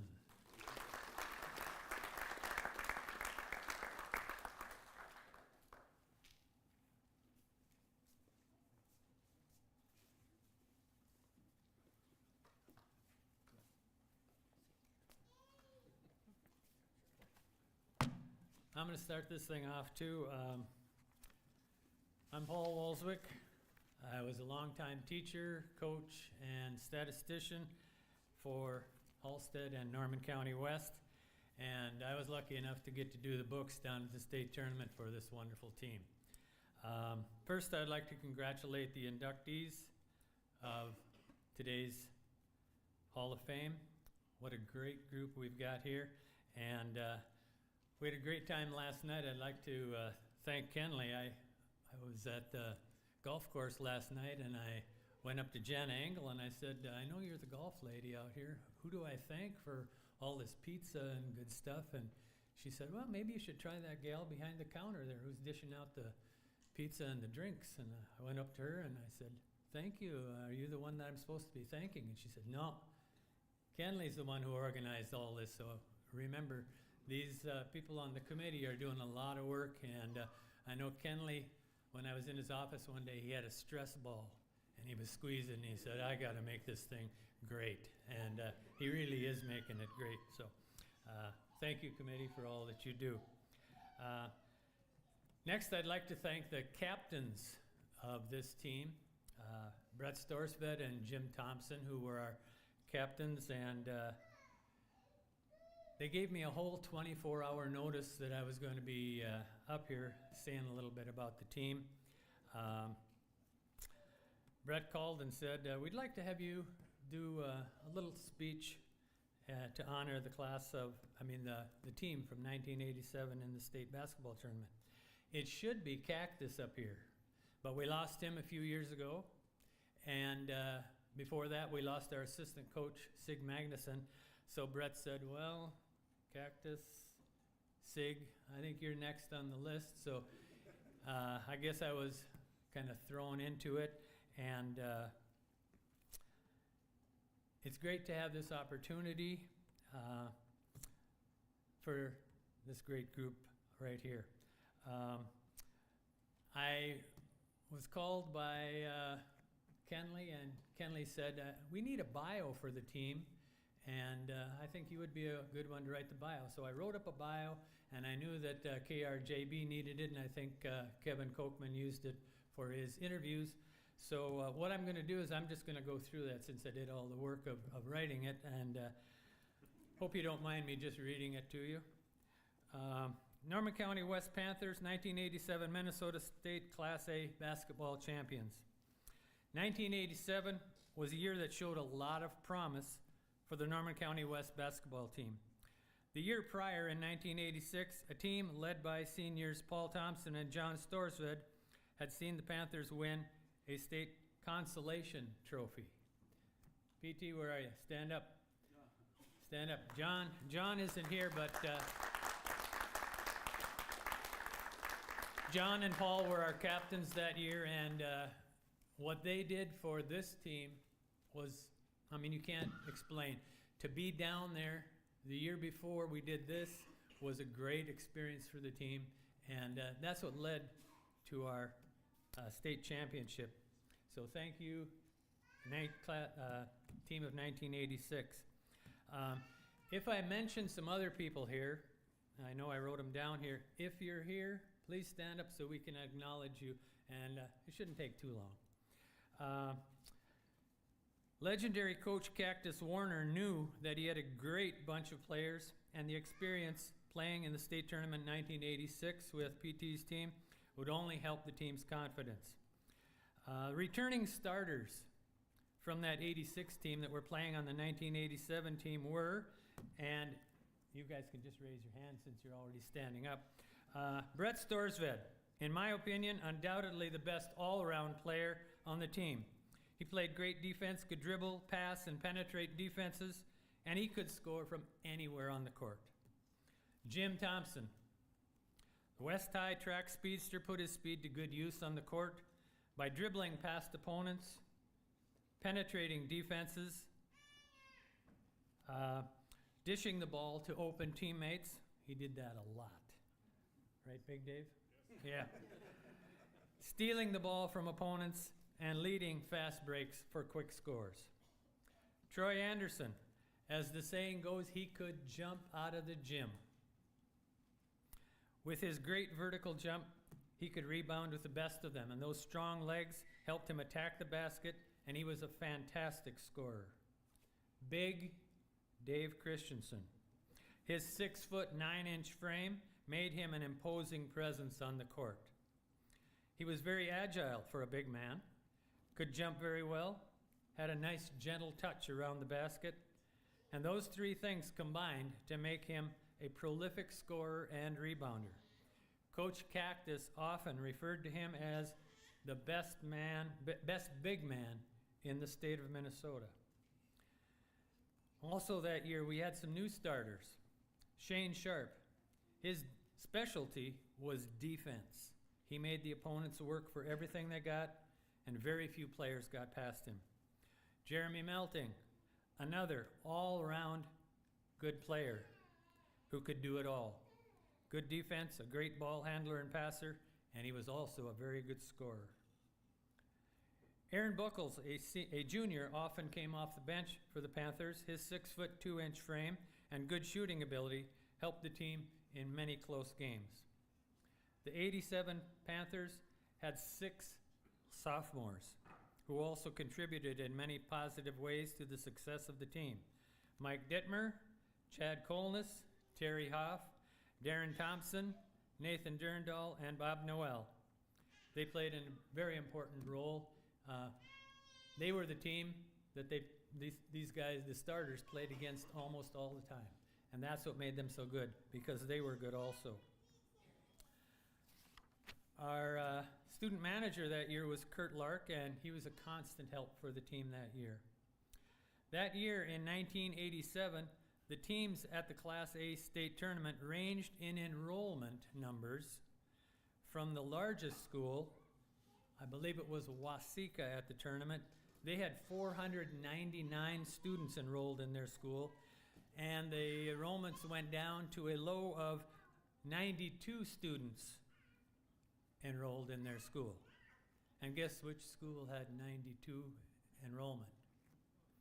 Norman County West was the smallest team enrollment-wise at the state tournament.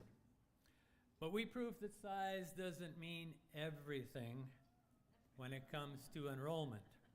We had size in other areas. Let's start with the most obvious, 6'9", Big Dave Christianson. And I feel that we had the best size in the depth of coaching ability in Cactus Warner.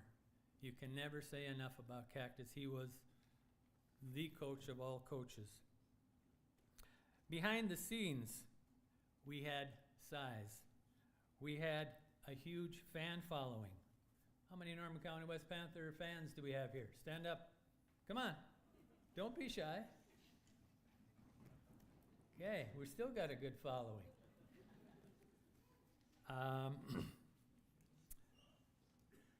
We had a pumped up pep band led by Kurt Vandermeer.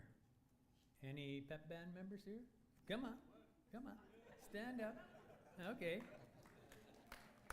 We had great cheerleaders advised by Myrna Thompson. I know we got a couple here. Jill, come on, stand up. Who else did we have? Christy? Come on. Is that the only two? Yep. Okay. We had a great athletic director, Chet Thompson. He's the one who got me involved in all the sports at Norman County Norman County West, excuse me. Another person who had a big influence on me, and I know on some of these guys, Brad Strand. I don't think he made it today. He said he was going to try, but must not have worked out. Brad Strand was our football coach when I moved to Halstead, and he got me going on the stats, which I've been doing for years and years now. He also got some of these kids going on their sports and loving it. Another thing that I talk about size, we had size in experience, and I already mentioned the experience that we had from that 1986 team that helped us get down to state. But most of all was the size of the talent in these guys. Unbelievable amount of talent in these guys, the desire to put in the time to succeed. Their drive was unstoppable. It was an honor for me to travel with that team. We went everywhere. And this book right here, I was doing the book. As I said, I got to do the book down at the state tournament. This is the raggedy old book from all those 26 wins and only 2 losses. And means a lot to me to keep that book. That's also a job that I now do for the Norman County West, Ada-Borup, Norman County West Cougars, a new group of great young men, and I really enjoy that job. Their coach, Nate McCraven, also played some pretty good basketball for Norman County West back in his day, so I see him out there too. I'd like to thank Kenley for the opportunity. He knew that I had done the books. I think Nate told him that I had done the books for a couple centuries at Norman County West. And so he asked me, and I said, I don't know if I really want to do it. And then I came back probably a week or so later and said, yeah, I guess I'll do it. So I really enjoy doing the Ada-Borup-West books. So that's fun. A very talented team like these guys needs someone to take them all the way. That person was E.N. Cactus Warner, a phenomenal high school player for the Halstead Pirates. He went on to play for Morehead State College, where he is a member of the Dragon Hall of Fame. Cactus knew how to get the most out of each and every player and how to put those players together to form the best possible teams, and he sure did. Last year, Cactus became a member of the Ada-Borup Norman County West Hall of Fame. Cactus and assistant Sig Magnuson guided the 87 team to a record of 26 wins and only 2 losses. They were the Northern Plains Conference champions with a 5-0 record, District 30 champions with a 10-0 record, Region 8 champions with wins over Walker, Hackensack, and Warren. At the state playoffs, they defeated Aurora Hoyt Lakes in the first round by a score of 62-47. They then met Minnesota Valley Lutheran in the semifinal and prevailed 45-37. They met a very good Crosby Ironton team in the state final. After a close first quarter, the Panthers pulled away and ended with a 12-point victory, 70-58. Your Norman County West Panthers, 1987 state Class A champions. In 1987, I'll never forget the feeling of standing on the court with these guys after winning the state championship. It's a feeling that just cannot be explained. Little story here about Cactus. We were down at the state, and I kind of hung around with him, hoping some of his talent would rub off on me. But we were walking down the hall, and a young guy, not a kid, but a young man, saw him and just stopped and said, "You're Cactus Warner." And he said, "Yeah." And he said, "You are a great coach." And Cactus just took it all in stride, and he said, "Yeah, you know, Paul Revere was a pretty good guy too, but he had a great horse." And this was Cactus's horse right here. They carried him to a state championship. So pretty good group. These guys were and still are a class act. Always have been, always will be. And I'm so proud to have been a small part of their lives. And I know Cactus and Sig are looking down at us right now, and they're so proud. They're so proud. Thank you.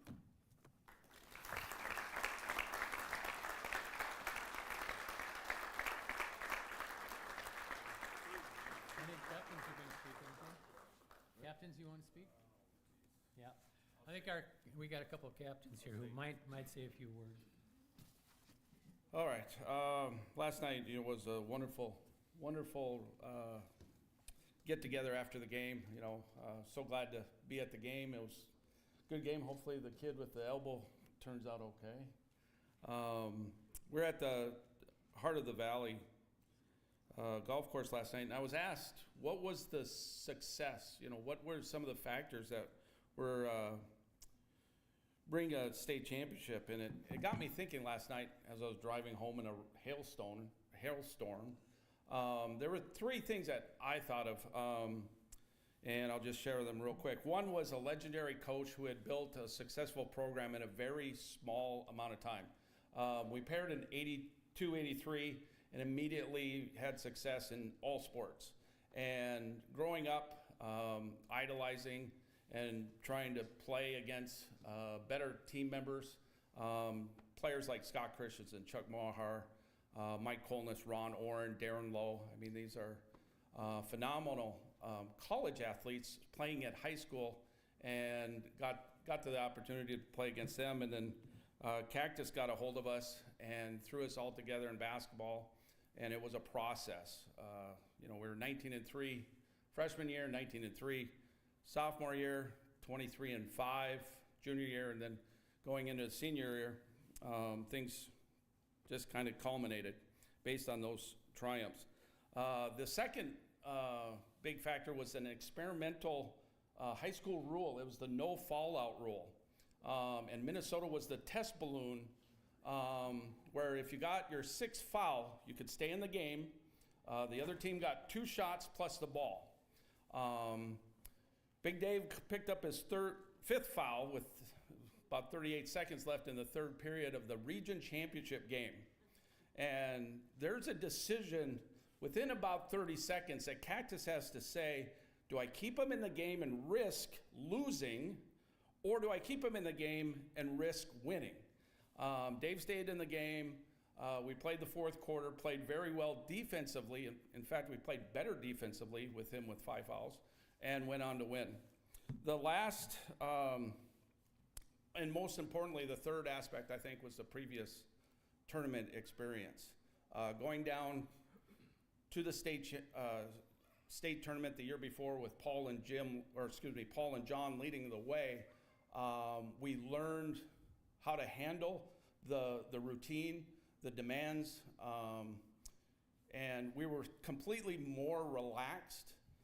It was very similar in football. We went down in 83 to the Dome. It was a wonderful experience. We came up short. We went back the next year again, knowing the routine, and won that year. So going back the next year in 87, everything just seemed to click, and we played some pretty good basketball, so represented this area. So on behalf of the team, it's a great honor. Thank you to the community committee and the community of Ada-Borup-West for remembering some of us old timers. One last thing I'll say is we grew up with the mythical team and all the stories about the 1952 Halstead basketball team that ended up third place in a one-class system.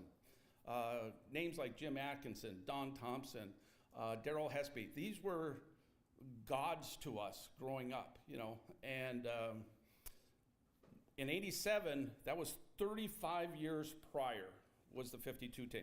We're now 2024, and we're 37 years prior to what we accomplished. So just kind of put you in perspective that they weren't so old back then. So again, thank you for the great honor, and look forward to next year's class.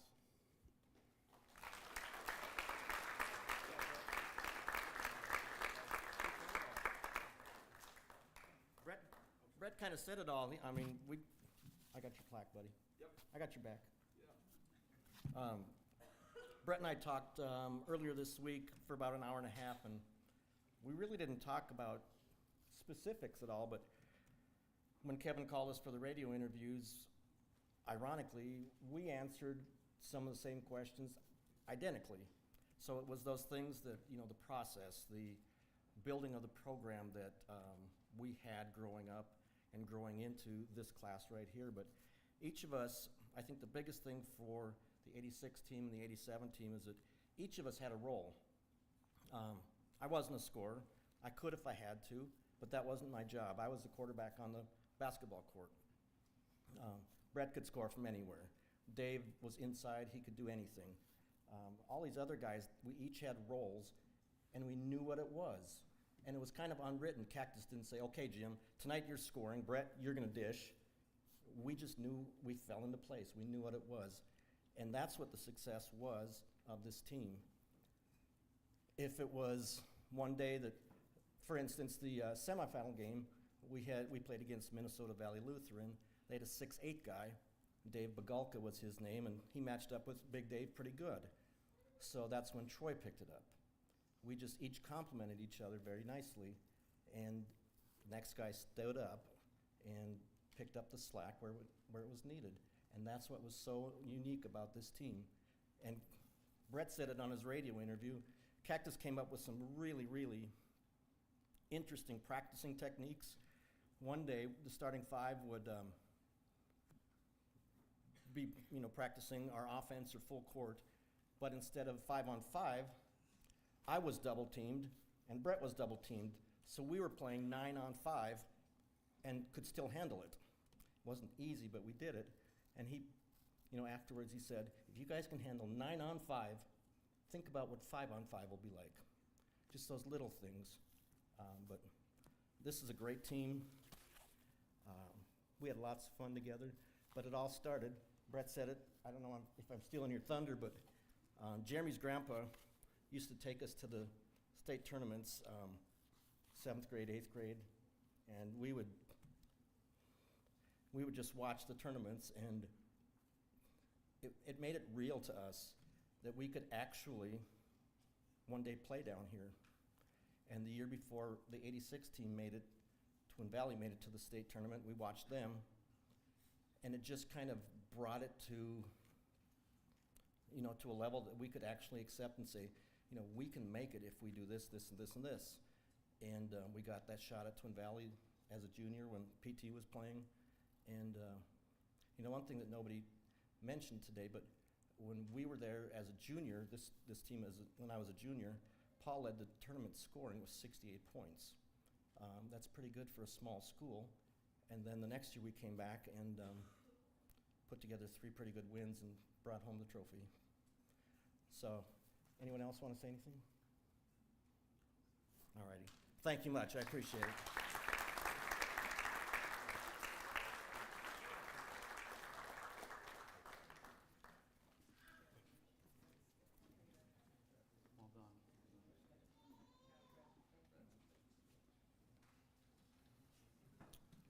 Thank you. Welcome to the Ada-Borup-West Hall of Fame Class of 2024, the 1987 Norman County West basketball team. Our next inductee into the Ada-Borup-West Class of 2024 Hall of Fame is the first team in program history that advanced to the state playoffs, state tournament for football at Ada-Borup, the 2001 Ada-Borup football team. I see the head coach from that team is leading the way along with some of the assistant coaches and some of the players that have made it back. Please welcome to represent the 2001 Ada-Borup football team, the head coach, Mike Gullingsrud.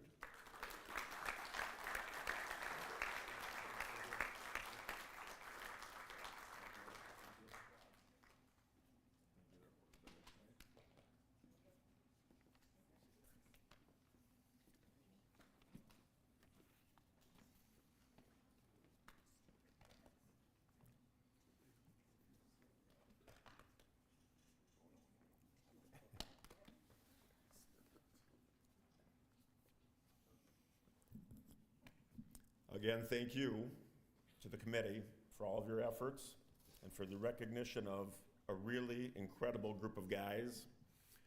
Also, congratulations to the fellow inductees. Looking at the list of names and getting to know some of you, I remember watching the '87 team on TV. I don't think it was black and white TV at the time, but it might have been. But I do remember pulling for the guys and cheering for them. And obviously there's a lot of terrific people involved. Vicki, you said it well with teams in the fact that what's a common component here? Talent, dedication, and support. So when I look over here, first of all, I want to introduce the names that are here, and then I'm going to go through the entire roster. Paul, you're a tough act to follow as far as the biography and everything else there. But working our way from my right to left was senior Paul Nelson, senior Craig Larson, senior Nick Olson, senior Tyler Grunwald, senior Josh Chisholm, and don't let him fool you here, the modeling career is still going here for assistant coach Jeff Stone and assistant coach Dave Smart. Now I want to mention real quick the roster of players because I know we have a lot that are not here with us today. I'll rattle off the names here without mentioning their jersey number and their grade and all that, but members that were of the 2001 team were Andy Kappas, Jesse Hansen, Brian Hegg, Paul Nelson, Ben Berkemeyer, Tony Ness, Chris Chisholm, Brandon Boeing, Justin Burke, Tyler Kincaid, Mike Lakeman, Logan Christianson, Blaine Tufte, Kyle Olson, John Olson, Tyler Sisted, Tyler Grunwald, Chris Westcott, Cal Cascella, Jared Heitman, Lucas Chisholm, Kylie Ramsdorf, Ben Borkert, Patrick Lee, Nick Olson, Blair Ness, Andy Stena, Peter Borkert, Matt Kitchell, Mike Olson, Austin Germolis, Tim Opheim, Ryan Mitness, Alex Hawley, Jeff Miller, Doug Miller, Josh Chisholm, Craig Larson, Jim Johnson, and Andrew Sargent.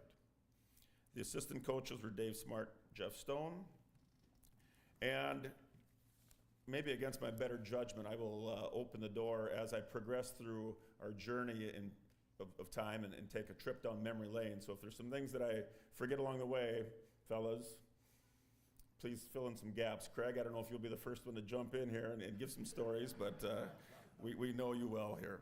So first of all, when we look back, it was definitely a special team as we made it to the 2001 state championship game. We finished with a 12-2 overall record, and obviously a number of memories along the way. Burke, earlier this week, him and I had a chance to talk, and we had an interview, and just the number of stories between. I mean, I would start, we'd get a chance to go on air, which was obviously recorded, and then off air we were talking, and those are some precious moments when we get a chance to just relive some connections between the two of us. But the team, with the success we had, I do want to look back at, as the '87 team mentioned, the year before, our 2000 season, it was an interesting year because you had a point system for every win that you get. You would earn a certain number of points. Well, we played a 9-man regular season, but yet we were still Class A 11-man playoffs. So the point system that we had, we didn't earn as many points, and we ended up as the number 8 seed that year, and we played the number 1 seed. Well, that was Warren Alvarado Oslo, who was very talented, obviously is the number 1 seed. So we went to Warren, quarterfinal game, and at halftime we had a lead. And we believed we were going to play well and we were going to win. Unfortunately, as we got into the fourth quarter, there was a couple possessions that didn't go right. We did have some opportunities even in the first half. And Jim Thompson, you mentioned being an official. I'm an official as myself at times. I thought we had a really rotten offensive pass interference call that did not go our way. And ultimately, we ended up losing to Warren 28-24. And I just thought of, a lot of people might look at that as a number 8 seed, but Warren went on to the state semifinals that year. So segue that to our following season, 2001. What's the what if? We have the talent. We certainly have, a tremendous senior class. of that roster of 40 names that I read off, 15 of them were seniors. And we had a really quality group of backups in many different ways. So I do want to mention real quick several of the offensive starters and backups, just without getting through every single position. But key people included Blaine Tufte, Tyler Grunwald, Mike Olson, Austin Jermolis, Ben Borkert, Tim Opheim, Craig Larson, Josh Chisholm, Brian Hegg, Paul Nelson, Jared Heitman, Tony Ness, Logan Christianson, Nick Olson, and Tyler Sisted. Included in our key people were Andy Kappas as our field goal and extra point kicker, Patrick Lee as our kickoff kicker, and then we had some key coverage people within our depth chart with Andy Stena, Blair Ness, Chris Chisholm, and Matt Kitchell. Those are names that when I look back, we certainly have some key people that were stat-wise, but we had a lot of people that were very important in their own different roles. Now, as we made it into our regular season following that 2000 season, we finished with a 7-1 record with victories over a very good Winnie-Mac team, Red Lake County Central, Clipper-Gonvick, Ulen-Hitterdal, a very good Norman County West team, Kellier-Northome, and Red Lake. Now I'm going to slow down as we get to story time. This might be where I might encourage the guys as we get into that playoff run, some things that they might recall, even if it's just a single memory. But we started with a home game against Waban, and if some of the people that are amongst us remember Waban's coaching staff with Bomber Clark, Bomber would definitely do some things that you wouldn't always expect. And for us, we were in a home playoff scenario. We ended up winning the game 64-34 in the first round of the playoffs. And I had to look back. I didn't know this till I started doing a little extra reminding and research. The game at halftime was 50-20.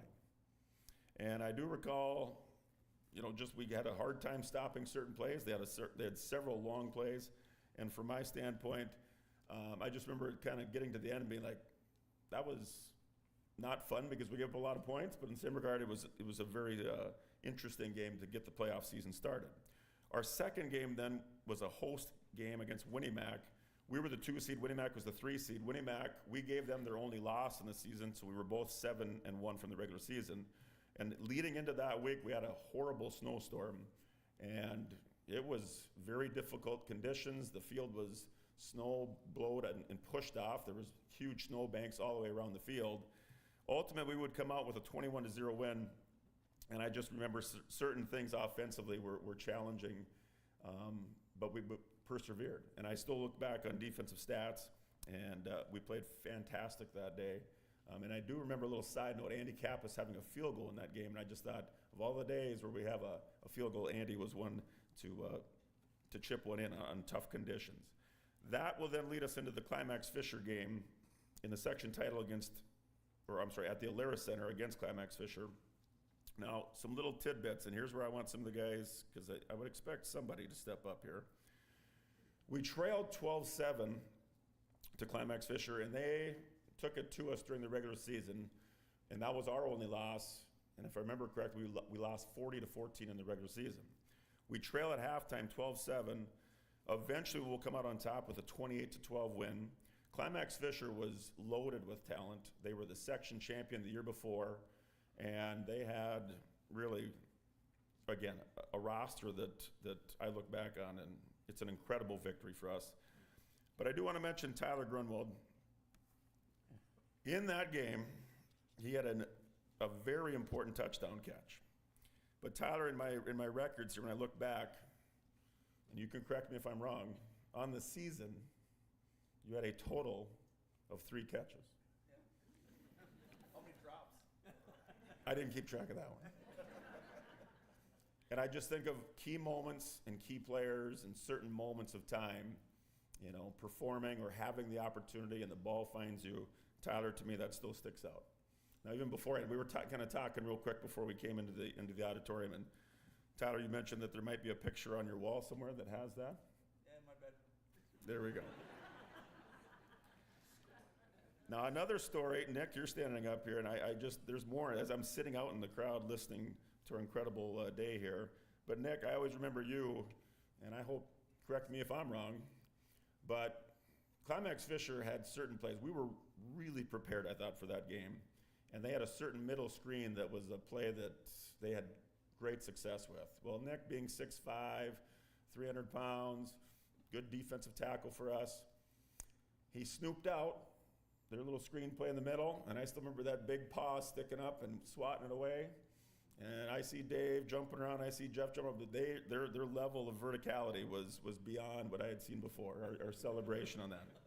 Should have just caught it instead. Correct, that would have been nice, but I'm proud of you anyway. Now that, of course, leads us into our state tournament. And as we made it into our quarterfinal, I just think of Jim Berkemeyer, the number of times we've had this conversation, the coaching staff involved. We end up playing Tower Sudan in the first round of the state tournament. And that was still in the time frame when you would travel to a predetermined home team. And that year it was predetermined in advance that Section 7 was the host team. So we traveled to Tower. Now I think of the community support. I think of the parent support. That's another thing I want to get to later, but I'll mention it now. It was incredible. The amount of pride. Obviously, it was the first time in program history that we had made it to a state tournament for football. And when we went to Tower, Burke he can add in some stories on this. There's certain stories I know that I'm not going to bring up now, where parents traveled there the night before. I'll let Burke fill those gaps in if he wants. But it was such, it was a beautiful day. And Tower to us was like going to the moon, where you get there, it's such a different environment. They have trees, of course, in Tower. They have a very older school. I still remember walking in to where our locker room would be, and it was a very small space, but the building was very old. And then you go out into their field, and I still remember it being, just for whatever reason, slightly sloped downhill, where you would kick off from one end, and our very opening kickoff, I think it's still bouncing in the trees on the one end. And I just think of how we played that day. We played fantastic against a terrific opponent. We ended up winning 23-14. And I still think of the boundary areas where the fans stood. They had this skinny little rope that's trying to keep, fans and everybody away from the sidelines. Well, I think as you advance down the field, all of a sudden you're looking back and you're bumping into certain parents and you're looking around. It was just a great moment. And I can't remember for sure. Dave and Jeff would probably remember this.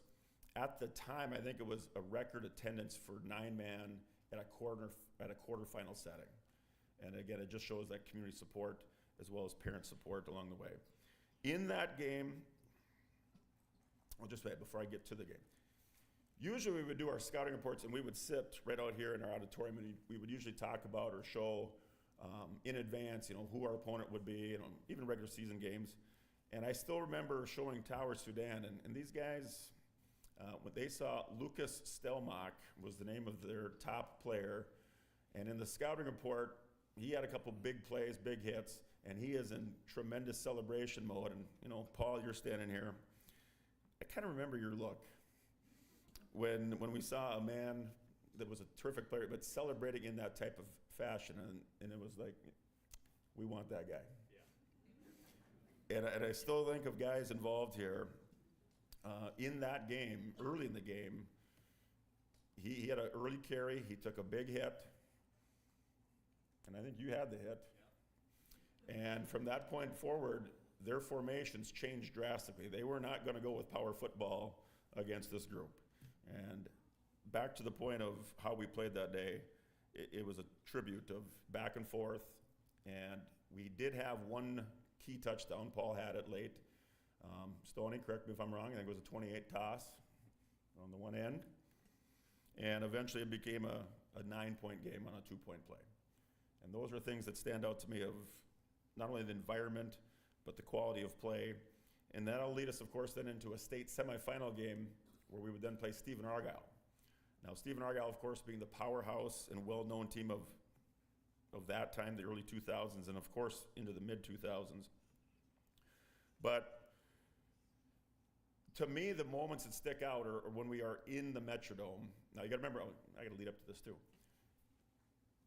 Our practices leading up to the state semifinal, we knew we had to play at 8 a.m. in the Metrodome. So we had morning practices outside, and you're figuring now it's getting to be pretty late in the season. They were cold, it's snowy, there's not a lot of fun as far as practicing at that time. But as we played Stephen Argyle, we did trail 17-14 into the third quarter, certain guys took over, and we did have some, some key injuries. I remember Jared Heitman being one of the two-headed monster, along with Paul Nelson, as far as our backfield, suffering an injury, even kind of before that, into that game. And then Craig Larson really stepping into that defensive role that Jared played. There's a lot of things that overcoming the obstacles along the way. I think the 87 team that talked earlier there too. And ultimately we would come out on top, 35-14. But when I saw the players walk into the Metrodome, they were like kids in a toy store, where they would look around and the enormity of the facility. They get to run around on the turf. I mean, you got to remember now, some of these freshmen that are out there, it was rewarding, but it was very comical at the same time. Following the Stephen Argyle game, that leads us into the state championship game against Fergus Falls Hillcrest. And I just think of, where we made it to. It didn't go our way, and it was still a competitive game into the early second half. But then with some big plays, things kind of unraveled, and we ended up getting beat 37-7. But it was also a unique thing from their perspective that they started their season 1-4, and then due to a recovery of some injuries, especially by the name of Nick Hansen, when he came back, it was a whole different team for them. I'm very proud of the group that we have and the memories that were created, but I still think of that game not being a defining moment, but it's certainly something that I look at where we can look back on and be so proud along that way. Now, as a quick little season summary component, it is the best finish as far as Ada-Borup football history, being a second place state tournament. We did outscore opponents. I think, Paul, you would appreciate some statistics here, where in the first half we outscored opponents in the season 295-114. And I just look at that as being a team that was ready to play. Another thing, Paul, you'll be a part of this, and our linemen certainly deserve a lot of credit. Where on the season we had over 4,000 yards rushing that season. Paul Nelson had 1,536 yards. Jared Heitman had 1,279 yards rushing. Now, with that being said, we also had 2 all-state selections, with Paul Nelson being one, Tim Opheim as an offensive lineman being the other. I thought we had certainly a strong case to have more than that, but based on the selection committee, we did have 2. The last thing I'd like to mention in the memory piece, being a part of the program, along with Jeff and Dave going forward, that I thought our 2001 team was kind of a beginning of program success going forward. Every team is always different, but these guys kind of set the tone of off-season workouts, the dedication piece, and then just kind of that unifying piece of being a quality teammate. And I look at even Ada-Borup, Norman County West football, even in the modern era. I mean, it's been 23 years, but Ada-Borup has always been a team in the football world that's been a very solid team. And I give these guys a tremendous amount of that credit. Before I turn over to anybody else, I personally want to make sure I thank all of our players, the coaches that, to me, are some of my most treasured moments of time. Not only in football, but just as a person within the building. But Jeff and Dave we're kind of our own brotherhood. We kind of offset each other in certain ways. I think we have our own personalities, but I think that's a strength of our coaching staff. The parents and community, it was tremendous. One of my vivid moments is looking back from the bus. It had to be on a curve, because with the charter bus, you wouldn't have been able to see out the back. But as we got to a curve, and we looked back, and we could see kind of the cars following us, and it was in the evening. The lights extended for as many miles as I think we could see. And I just thought that was really a cool thing. The last thing I'd like to mention is that this 2001 team is truly something special. And in my time, you guys have created memories that were going to last my lifetime. So with that being said, does anybody else have the gaps to fill in there? I'll say something. Yeah, please do.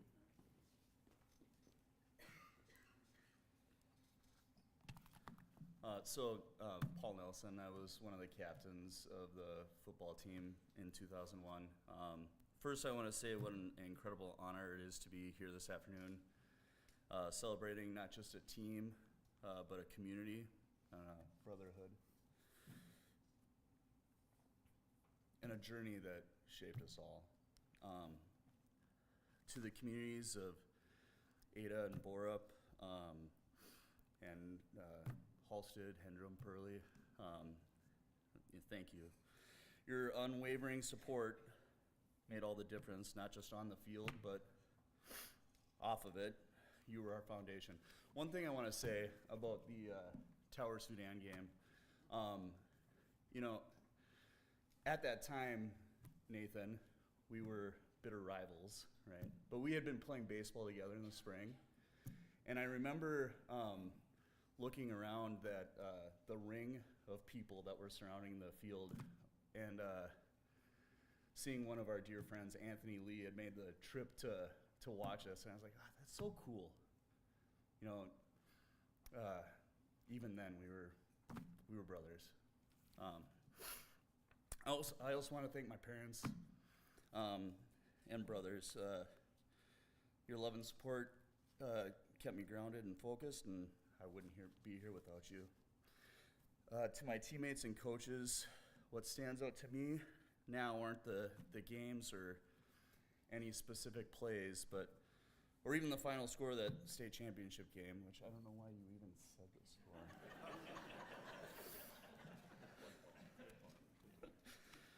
What I cherish are the small moments, the practices, the long training sessions, Timmy Opheim and I running down the streets of Ada in the summer, and the bonds that we built every day.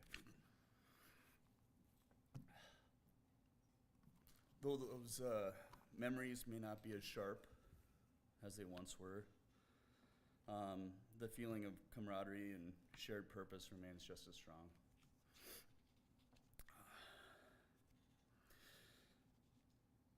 Lastly, I just want to say this induction is about any one person or team.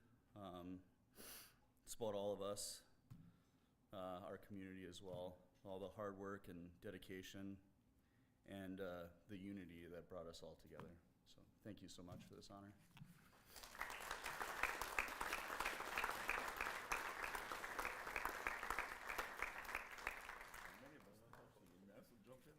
Well, I want to thank the committee, my family. Charlotte's here. My two youngest are outside, and we wanted to keep it kind of quiet for everybody else here. But I also want to say thank you to. Well, I'm always crying too because I'm trying to hold it together. But I want to thank KR, JB, Jim Burkmeyer, and then the name we haven't heard tonight, Dave McClurg. Thank you to you guys for covering us. It kind of shaped my career path going into radio. So. I get to still call games on Friday nights at Staples Motley High School. So this team meant a lot to me, and it shaped my future. So thank you.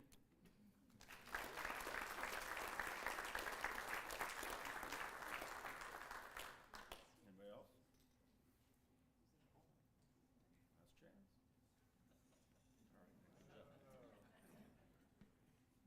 Last chance. Yeah, I'll just say one thing as, my former boss, Jim, if there's a microphone and there's dead air, I learned it's not great. So I didn't stay in radio, but it was a lot of fun working all the other high school games, sitting in the studio, pushing buttons for him and Dave and all those guys. And definitely was a lot of fun playing with these guys. And I won't cry up here today, but if you want to see what 6'5", 300-pound mountain crying like a baby looks like, there's plenty of photos after the game we lost. So they're out there if you want to find them. But yeah, thanks a lot. It was a great honor. We appreciate it. Thanks to everybody else that was inducted. Really, really great moment. We appreciate it. Thank you.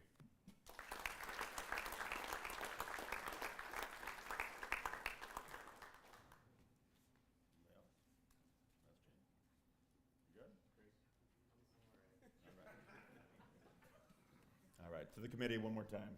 And Burke, especially you with the radio piece throughout the season and the years even following. You definitely have a special heart you have a special part in my heart, just the friendship and everything else goes with it. But to the committee, thank you very much.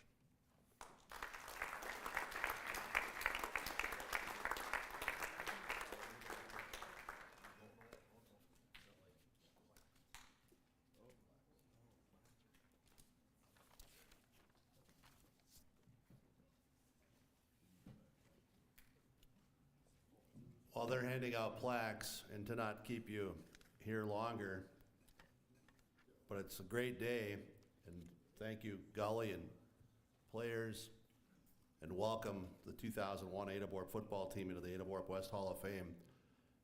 He did, if you listen closely, he had said that you guys could add, and if I had anything to fill in the gaps. I just have a few gaps I want to fill in. Some of you alluded to it. Big Nick, he worked for me for a number of years when he was in high school. We had a lot of conversations back in the studio, and he's right. It drove me crazy if there was ever dead air.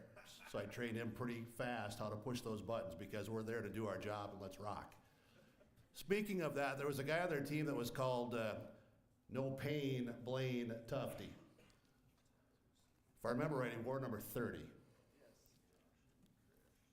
I remember that Stephen Argyle game, and I don't remember if it was Blaine or who.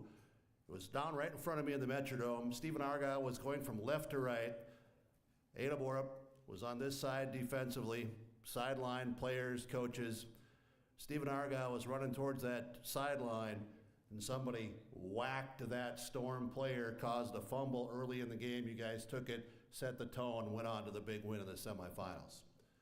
Another thing I remember was Big Nick against Climax Fisher when he made that interception in the middle of the field. I might have went a little crazy on the radio, and I'm thinking, how in the H did Big Nick make that play at the time? It's a compliment, though. You were there. Craig, you never talked then. You still don't talk.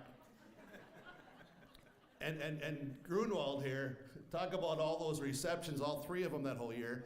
He caught that touchdown. That was a long play at the Alaris Center. That was like, what, 50 yards or so? 40? 37. Not that he would remember. It was 37. But I'm going to tell you what. Because of your speed that was almost better than Jimmy Thompson, you went to the house. Remember his speed, coaches? Great speed. Yeah. Yeah, like let's put a sundial on that thing. So, yeah. No, great memories. And then Paul, a lot of times there, you gave me the opportunity along with Jared and others that I had a phrase when I did football play-by-play. It did not start. People thought it started in 2001. It started long before that, but they brought it to a new level where on every touchdown, it was always my cadence call was put in the book touchdown. I had a lot of opportunities in that 2001 season thanks to you and your teammates. So, coaches also, thanks for allowing me to hang around as a broadcaster and as a dad, but as a broadcaster, we had a lot of fun, and those stories will stay within my own place. They will not be shared here, but man, we had a lot of fun. Good times, yeah. And then also, you mentioned the fans. There was tremendous community support. And I share this because the community needs to be reminded of this. It does take community support. It takes parental support. It takes students, student athletes that want to commit themselves. It takes coaches who are committed, and it takes everybody to be on the same page. But I'm gonna tell you, broadcaster with my wife and a couple of younger kids in our hotel room. So I had to partake in the community side, but I also had to tone it down and, not be out all night because I had a broadcast to do the next day. So it was late in the night, maybe early in the morning, and I hear this ruckus going on down the hallway. Well, let's check this out. There might be part of a story here. Well, here comes the story. I see some very proud Cougar parents. And I see some people that I'm assuming were from Tower, Sudan, or somewhere on the range. We were staying at the Casino Hotel.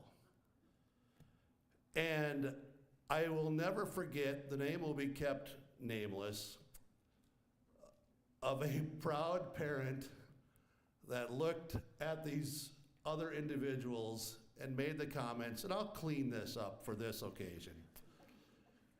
And if you think we came all this way for you to win tomorrow, let's go outside because we will kick your blank right now and we'll do it again tomorrow afternoon. It was kind of the tone setting, so there we go.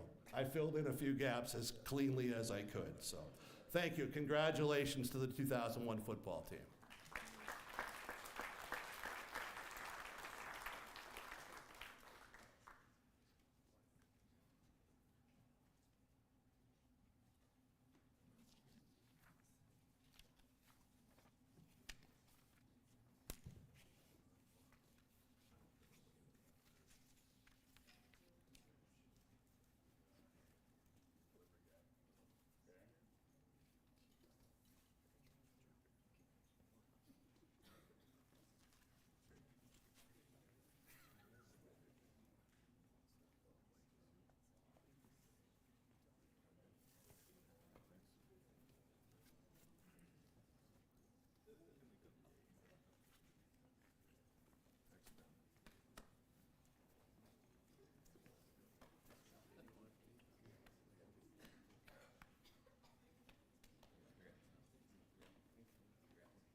Congratulations once again to all inducted into the 4th class of the Ada-Borup-West Hall of Fame. Again, today's program has been video streamed, and it is archived at yourliveevent.com for you to go enjoy. There's refreshments, I believe it's lemonade and ice cream? Cookies. Where's the ice cream? Here people were saying how great of a job you did. No, thank you. So, yeah, refreshments, social afterwards, so please enjoy. Please stay around, share more stories. Nominations are being accepted for the class of 2025, so please help the committee. You can reach out to Kenley Wallin at the Ada-Borup-West School and find out more to begin that process. Thank you for being here. Great to see you. Congratulations again to all of our newest inductees into the Ada-Borup-West Hall of Fame. Take care, everyone.